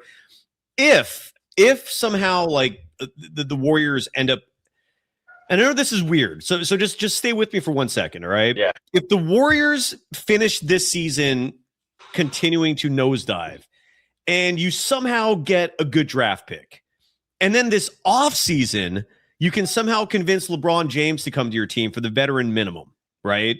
Which is all anybody's going to pay him, whether it's Cleveland, whether it's the Warriors, the Lakers technically can have his bird right. So, but it's who knows what's going to happen. But just again, stay with me for 1 second. Let's say the Warriors do get LeBron on the veteran minimum, and they have a prize draft pick. Let's say they get like an AJ DeBonsa, which I think would be best case scenario here. Mm-hmm. That I could be excited about because now you have a piece that you can look forward to for the future, and you've given Stephen Curry a Robin who, even though is old as dirt, at least will keep things interesting. I think that's best case scenario for next year. So basically, in a funny way of what you're saying, it's basically like Bluto teaming up with Popeye, and then you got like the Looney Tune Toon Force joining up together for like one final run. Sure. No. Yeah. LeBron joining Curry with yes. A-Rod is saying 2 timeline. Yes. Yeah, bring back the 2 timeline for an encore appearance. Except this time, the second timeline will take over a year in a year. Yes. So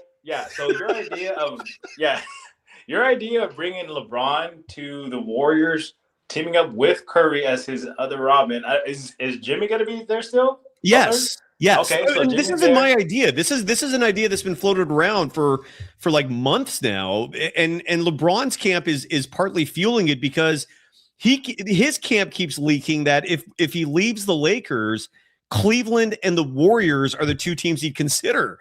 Like his camp is literally leaking the Warriors out as a team he'd consider signing with.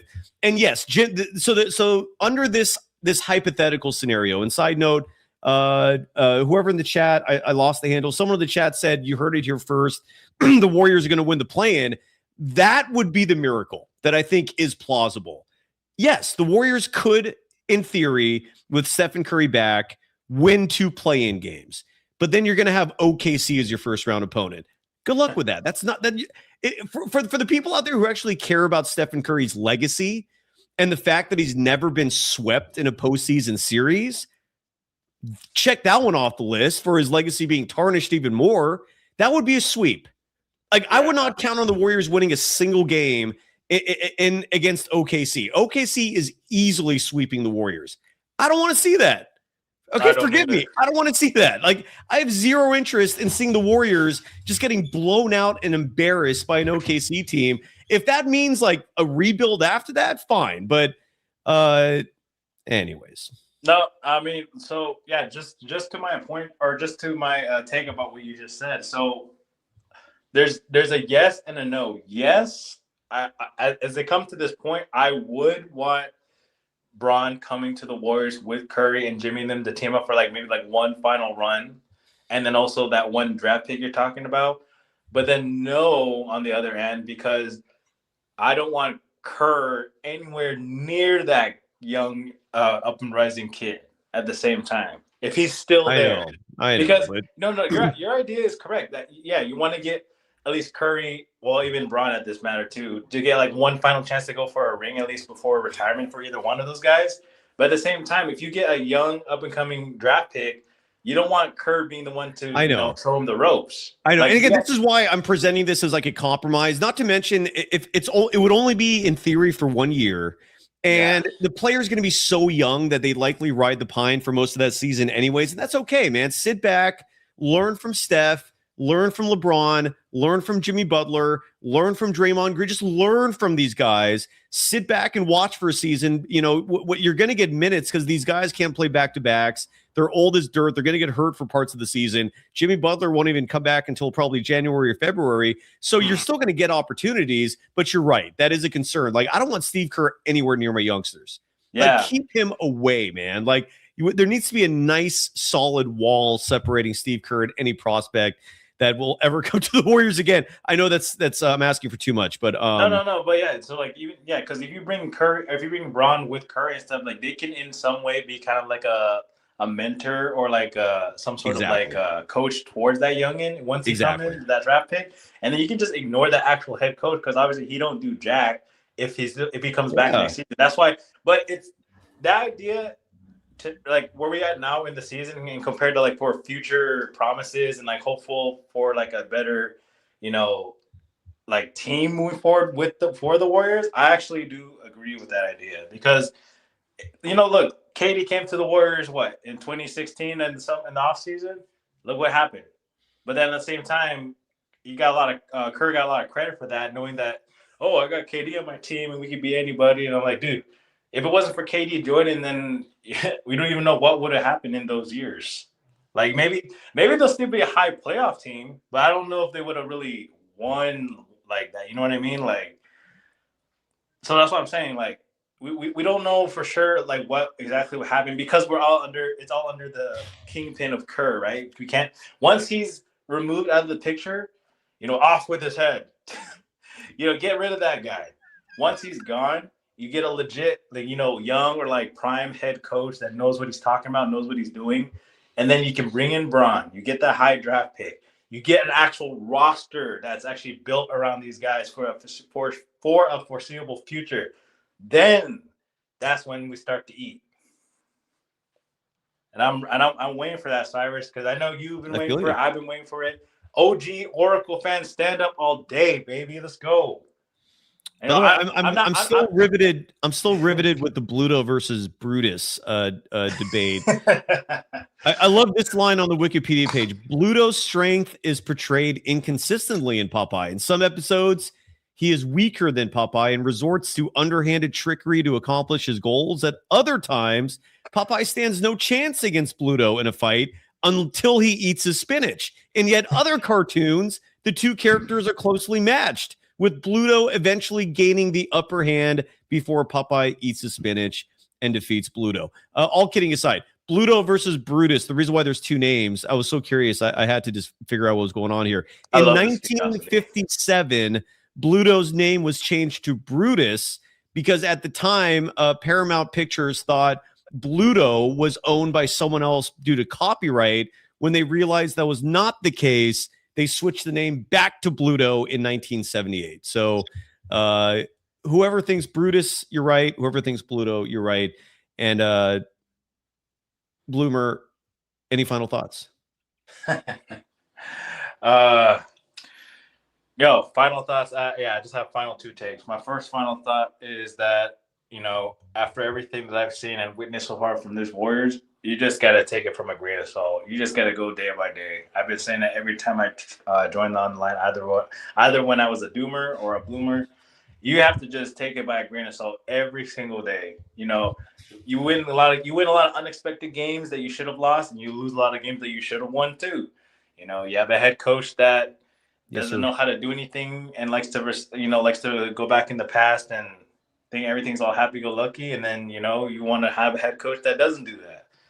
The whole process is that that's why people like Armando Loro was like, whenever he joined on the live with you, Cyrus, it's just the IQ is just skyrocketing. It's just we get so much I don't want to say we're not grateful, but we're so in fathom with this type of knowledge that we're giving. Because before, if it wasn't for people like you and Armando, I'm pretty sure, I guarantee you, 99% of everyone in this chat would probably be Steve Kerr butt kissers. And I really or you just be frustrated. You feel lost and alone in this world because you have this one opinion that seems to make all the sense in the world, but yet every media guy is feeding you propaganda, and you're going, "What the hell is?" Yeah, I feel you on that. I'm not trying to be some hero here, but no. But it's here we are, man. You speak the truth. I don't want to be the only show that does it. I really wish there was more balance in the coverage, man. It's wild how few people want to approach what the Warriors are doing critically. Every other show I feel like is just coming in with Steve Kerr's a genius. Everything he says is right. And we're going to talk about Steve Kerr's genius on the show today. Stephen Curry's going to be back soon, folks. Steph might come back and the Warriors might go for a 5th championship. Yeah. Coming up next on The Leader. Dude, it's craziness, man. My actual final thought though, sorry, as trying to do it in my best Bluto accent. Bring on the danger zone. Thank you, Bloomer. Always a pleasure, brother. No problem. And he's referring to the great Shardul, who is in our green room. He's waiting. We're going to get to the danger zone in just 1 second, but I want to introduce a new segment on the program. We're going to do this every show. And it's This Day in Golden State Warriors history. Good evening, and welcome back to The Story. This is old-timey news anchor. Adept in news coverage never before seen in the Bay Area. A little elevation sensation. Hello, my baby. Hello, my honey. Hello, my ragtime gal. On this date in Golden State Warriors history, some days it's going to be very slow, and some days you get a phenomenal news item like this one. 38 years ago on March 18th, except it was March 18th, 1988. Sorry, I have it written on my phone for this one. Forgive me. On this date, the Golden State Warriors retired Rick Barry's number, the number 24. Rick, my boy, took that number after Willie Mays Hayes. Actually, it's just Willie Mays, no Hayes. That was his playing number. Won a title, won a Finals MVP, and Rick was the 4th jersey retired by the Golden State Warriors. He joined Al Attles, Tom Meschery, who's still around, by the way, and Nate Thurman. First and third names, rest in peace. Rick Barry became the 4th jersey retired by the Golden State Warriors. So congrats to the Hall of Famer, who I will forever consider beyond lucky to call a friend. And on this date, 38 years ago, the Golden State Warriors gave him his due and retired his number. Congrats, Rick. And now, without further ado, let's go to the danger zone. Stay at home, son.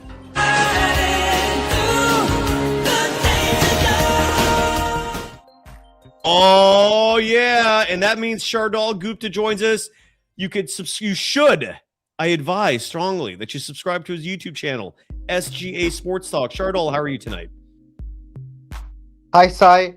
I'm doing great. How are you doing on this Wednesday night as the Boston Celtics take down the Golden State Warriors by a final score of 120-99 from the TD Garden in downtown Boston, Massachusetts? What were your thoughts on the performance of the Warriors tonight? The effort's always there. That's never been the problem. Although I was thinking about that because a lot of folks are trying to give Steve Kerr credit that the team at least tries, even in these losing efforts. And my memory banks checked back 2 days to when the Warriors played the Wizards. And I was thinking to myself, did the Wizards not try hard? No, they tried hard. I think every team tries hard in today's NBA. I can't think of one team that's just literally mailing it in, with the exception of maybe the Brooklyn Nets. The A for effort award, I don't know if they're giving that out to the Nets on a routine basis, but the effort is there with most NBA teams, and that includes your Golden State Warriors. Shardul, what are you up to, brother? How are you enjoying this warm weather? I'm enjoying this warm weather. I'm in my house right now. Is the air conditioning on? The air conditioning is on. It's really comfortable here in my house. Beautiful. What is the weather right now? Let's see. Is it hot there in Fremont? It's warm. It's a little bit warm, but it's a little bit cold. So here in the Bay Area, home of the Golden State Warriors, we're having a bit of a heat wave that's going to extend until Saturday, but the warm weather is going to stick around even longer than that. It worries me a little bit. Anyways, Shardul, what were your thoughts on the Warriors game tonight? My thoughts on the Warriors win. My thoughts on the game tonight. I said that the Warriors tried hard. They put everything they got on everything they had tonight. And they put everything on the line, and they still lost to an impressive Boston Celtics squad consisting of Jaylen Brown, Jason Tatum, and Neemias Queta. Yeah, Queta, a former Sacramento King, one of many regrets by that franchise. It could always be worse, right? You could be a Kings fan. Mr. Silax mentioning that the Wizards gave up 83 points to Bam Adebayo. That is true. They also gave up 30 points to Kristaps Porzingis, and the Warriors could only beat that team by 8. By 8! And people were bragging about the Wizards. Are you a Wizards fan, Shardul?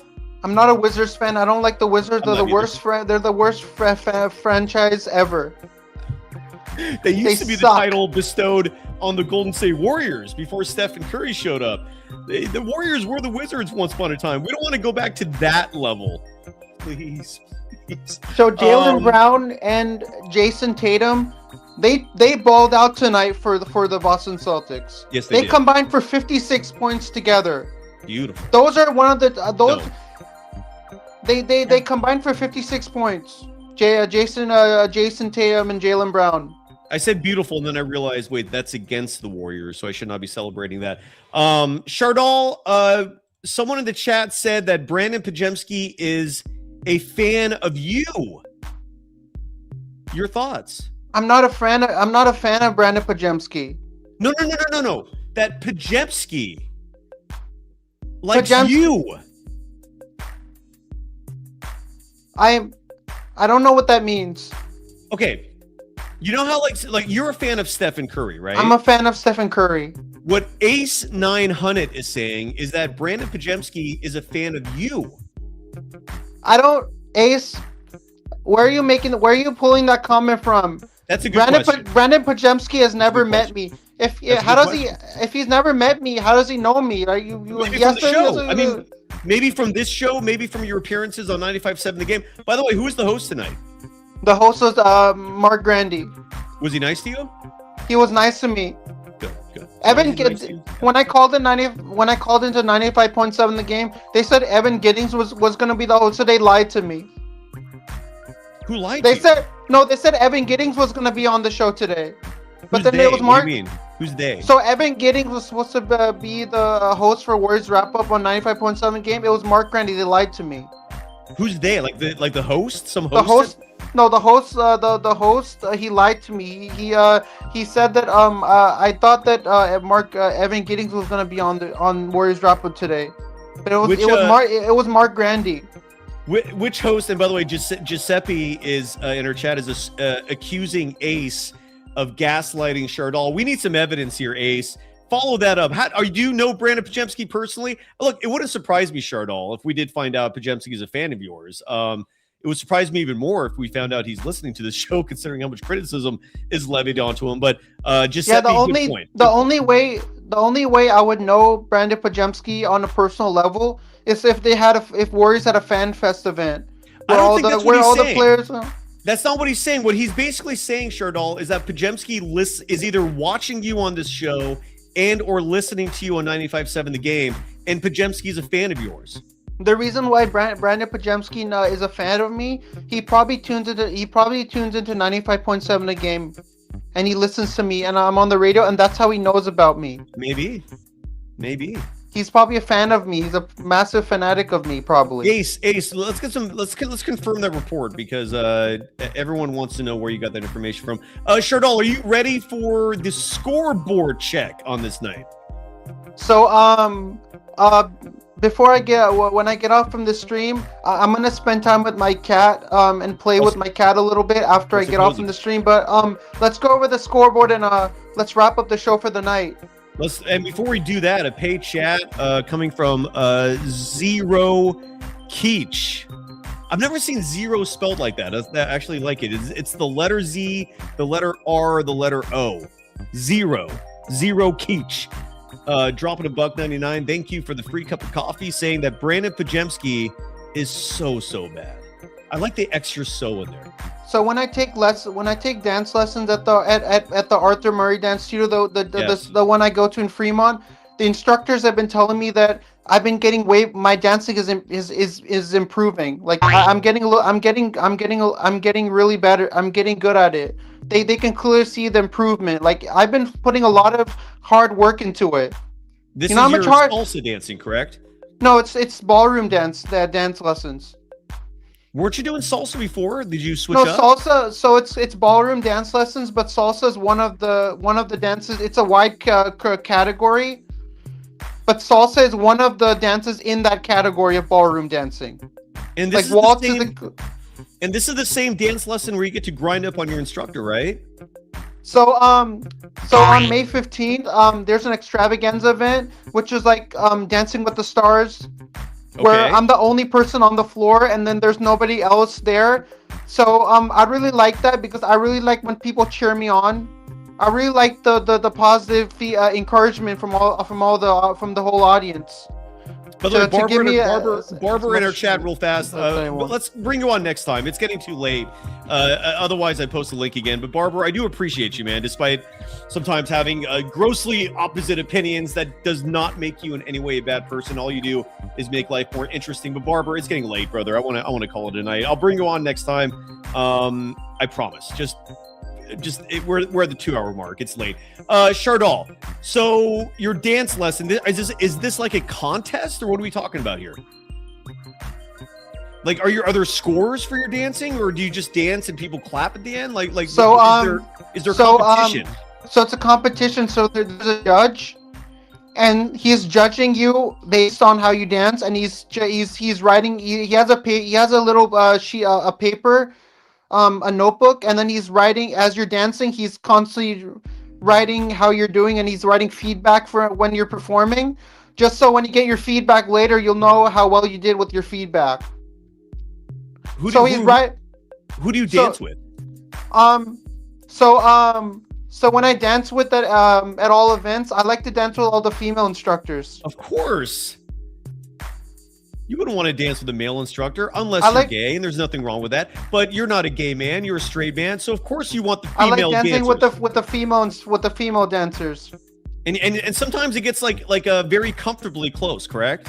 It gets very comfortably close when I'm dancing with the female instructors. Bravo. I feel very safe. I feel very safe in their arms when I'm dancing with them. I'm sure you do, bud. I'm sure you do. Yeah, I feel so comfortable having them right in the vicinity of me, right in front of me. It's the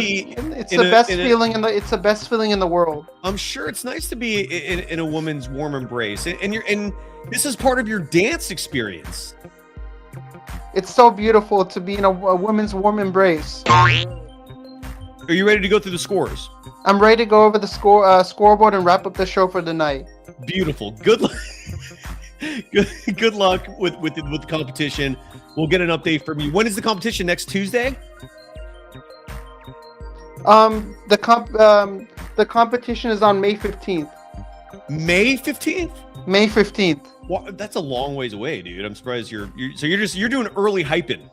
So I'm doing early hyping. That's 2 months. Okay. So all right. Well, we'll stay in touch on that. And have fun. Respect for learning how to dance proper, man. That's that I feel like that will come back. And the reason why I started to take ballroom dance lessons because of the movie Along Came Polly. That's right. You mentioned that before. But again, that was salsa, and now you migrated to ballroom. No, so I said ballroom dancing is the wide category, but like salsa, bachata, waltz, rumba are all in that same category of ballroom. That's right. So now you kind of get it, right? Have I explained it to you in a much better and more concise way? You've explained it very clearly. Bravo, you did a good job on that. On a Wednesday, March 18th, we start a lot of finals. This being an early show today.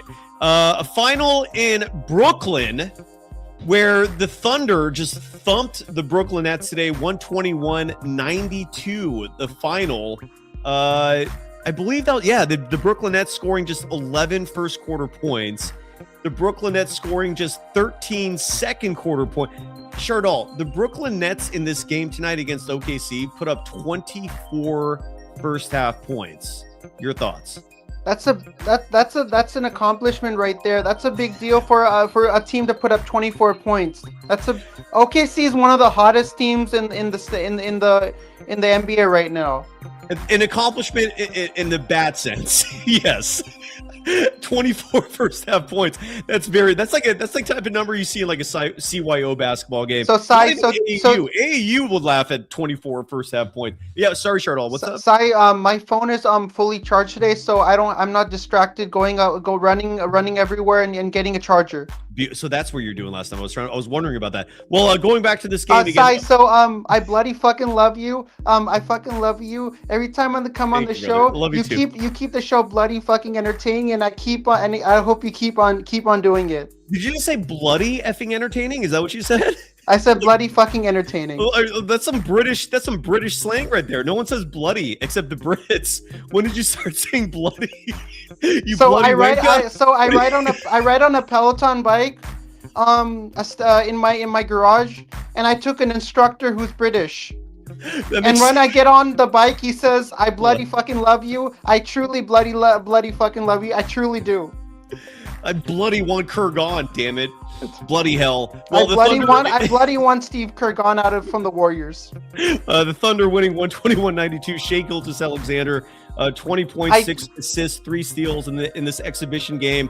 I don't know who do you know who C. Johnson is? I don't know who C. Johnson is a random player. Like I've been saying this a million over and over again. Why do these rando players I've never heard about are playing in the NBA right now? Brooklyn is I've never heard about this player's name before. No one has. No one. Well, why do you keep mentioning it? Why did you mention it for the first time? And I thought I knew it, but I'm being honest. I don't know who that guy is. That's all I want is honesty. And it's a good question. Why do you mention this guy? When I read the scores, the names I associate with each team comes from ESPN. They have what's called a top performer for each team. So I'm just reading off what ESPN is labeling as the top performer, and every time we talk about the Brooklyn Nets, it's always some new, completely random guy. This random guy is Chaney Johnson, a rookie from Auburn, an undrafted rookie. He's 6'8", 225, so I feel like the Warriors could use a guy like him. Anyways, he was the top performer, according to ESPN, for the Brooklyn Nets with 12 points and 7 rebounds. Final there. That was Cyrus, you know what you and I should do? You and I should go to a bar and have a drink. You and I, get to know you better. What would you drink? What would you order at the bar? We should go to a Warriors game at Chase Center. What would you order at the bar? A Corona. Oh, so you just stick to beer. You don't drink the hard stuff? Beer. I drink margaritas too. I mix it up. Margaritas are fun. I like margaritas. I like tequila, whiskey, beer. Especially some añejo tequila, man. That's some good stuff. That's some good stuff right there. The Portland Trailblazers won tonight, and that's why they are now the 9 seed in the Western Conference, 127-119. Winners tonight over the Indiana Pacers. Donovan Clingan, 28 points, 13 rebounds in the win. See, here's another rando. Are you ready for this rando? I'm ready for this rando. I'm ready. The Fire away. The top performer for the Pacers tonight, this guy named Jay Slauson.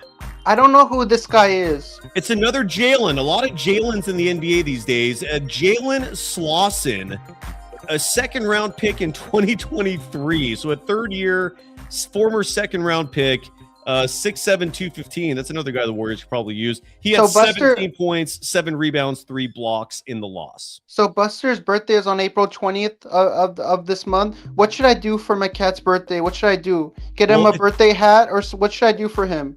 Well, his birthday's on 4/20, so that tells me your kitty's a stoner kitty. So what should I do for him? I'd they have these little tinctures for pets where you can get them high but at a healthy level. That's what I would do. I'd get him like his favorite munchie, like whatever he loves to eat more than anything else, and just put a couple drops of the tincture on there and let him have the time of his life on 4/20.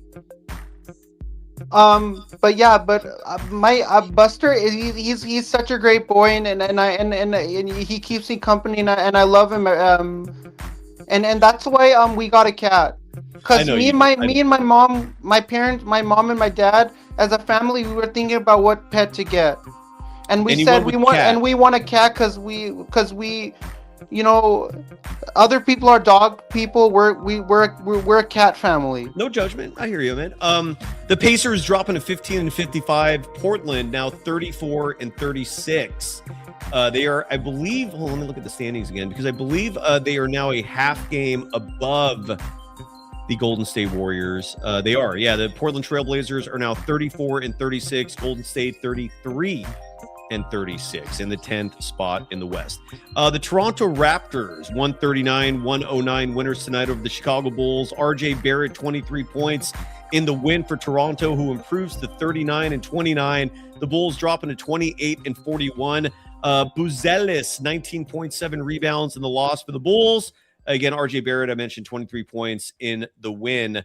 Matis Buzelis, more specifically. The Bulls dropping to 28-40. I mentioned all that. Final in Minnesota.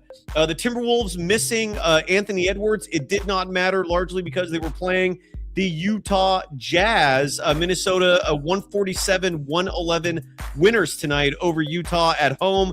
They improved to 43-27. Utah dropped to 20-49. Yeah. The Utah Jazz are one of the worst teams in the NBA right now. And they're the Warriors the other day. They're not going to make it to the playoffs. Correct. Their record clearly shows in the standings that they are in the bottom of the standings. You're absolutely correct on all those. Everything you just said there is correct. Ayo Dosunmu of the Timberwolves, their top performer tonight, 23 points, 9 rebounds, 6 assists. While Bryce Sensabaugh was the top performer for the Jazz tonight. So the Utah 41 points. That's a healthy number. Yeah. So the Utah Jazz are currently 20-49 in the standings. They're one loss away from reaching 50 straight losses. Some bad teams won games tonight. We start with the Pelicans. New Orleans Pelicans pulling off an upset at home over the LA Clippers. 124-109 winners. The Pelicans are proven to 24-46. The Clippers dropping to 34-35. Kawhi Leonard, 25 points, 8 boards in the win. Trey Murphy III, 23 points, 7 rebounds, 3 steals in the loss. The Clippers dropping to 34-35. Again, New Orleans 24-36. 2 more games. We're almost there, Shardul. This is, and the other crazy upset, the Memphis Grizzlies beating the Denver Nuggets tonight. Final score in Memphis, 125-118. The Grizzlies improving to 24-44. Maybe Memphis is trying to leap over the Warriors for that final playing spot. It's a hell of an obstacle to overcome. I believe Memphis is 8 games behind the Warriors, but they beat Denver tonight. Ty Jerome, Shardul, is he one of your favorite players? Jerome is one of my favorite players. Well, he had a great game tonight. 21 points, 9 rebounds, 9 assists in the win. Nikola Jokic, 29 points, 14 rebounds, 9 assists in the loss. Again, Memphis now 24-44. The Nuggets dropping at 42-28. So the standings, a lot of these games were not finals when the show started, and now they are. So we'll revisit the standings before we go. And one game still going on. I'm sorry, I forgot one more final. And this is for all the folks out there keeping track of Jonathan Kuminga with the Hawks. The Hawks are now winners of 11 straight. They beat Dallas in Dallas tonight, 135-120. CJ McCollum, 24 points, 7 assists in the win. Daniel Gaffer, 24 points, 8 rebounds in the loss. Kuminga in this game played 18 minutes, scored 16 points on 7 of 11 shooting, 2 of 3 from beyond the arc. Kuminga's 3-point shooting since joining the Hawks is absurd. I'll read that number in just a second to you. Kuminga adding 5 boards, 3 assists, a steal, 1 block, a +10 in net rating. But Jonathan Kuminga, since joining the Atlanta Hawks, I want to get the stat right here. As a 3-point shooter is, hold on one second here. 3, 4, 5 is 7 of 12 in 6 games with the Atlanta Hawks. That's better than 50% shooting from beyond the 3-point line. Impressive. And the Hawks, again, now winners of 11 straight. The Warriors and Hawks play Saturday. Yeah. So I'm going to be going to a Sharks power play day at SCB Center on March 20th. So it's basically you can participate in on-ice activities. You can take a slap shot on the ice. You can take photos with the Marlowe and Thornton banners. You can go in a mock draft locker room, which is basically they have the Sharks staff on hand, and then they put a Sharks jersey on you and give you a glove and a helmet and a stick. And they take your photo behind a backdrop, like a green screen, and you look like you're an actual Sharks player because you have the whole getup. So, and they're doing this before, and this is for 365 members, which is like for the Sharks, like for the season ticket holders to go to all the games. It's a little fun thing they're doing for fans before they opened up to all the members. So I'll definitely tell you it on the 21st when I come on the Hawks and Warriors post game show. I'll definitely tell you more about it when I come on the show. Saturday night. I'll share it with you. Would you like to know more about it when I come on? Sure. And one game still going on right now. We won't have a final for you here. This game's actually on my television screen right over there. The Rockets currently leading the Lakers in Houston 105-104, but there's still 6 minutes and change remaining in that one, so we will not have a final for you. And taking a look at the standings here before we go, we touched on this at the start of the show, but that was before a lot of finals, so we revisit these standings now, and 3 through 6 has already changed from 2 hours ago. 2 hours ago, 3, 4, 5, 6 were the Lakers, the Rockets, the Nuggets, and the Timberwolves. Now, it's Lakers, Timberwolves, Rockets, Nuggets. That is your 3 through 6 order. And then the Golden State Warriors. If there's any good news for them, if you're actually rooting for them, and I know a lot of you still are, to try and get a good play-in seeding with the hope that Stephen Curry can pull magic from a rabbit from a hat. I think that's the right adage there. Well, the Clippers lost. So the Warriors are currently just a game behind LA for the 8th seed. Unfortunately, they're also a half game behind Portland for the 9th seed. The Warriors dropping to 10th place. And is it impossible for the Grizzlies to catch up? No. You can say the same thing about the Pelicans as well. Memphis 8 games back of the Golden State Warriors in the loss column.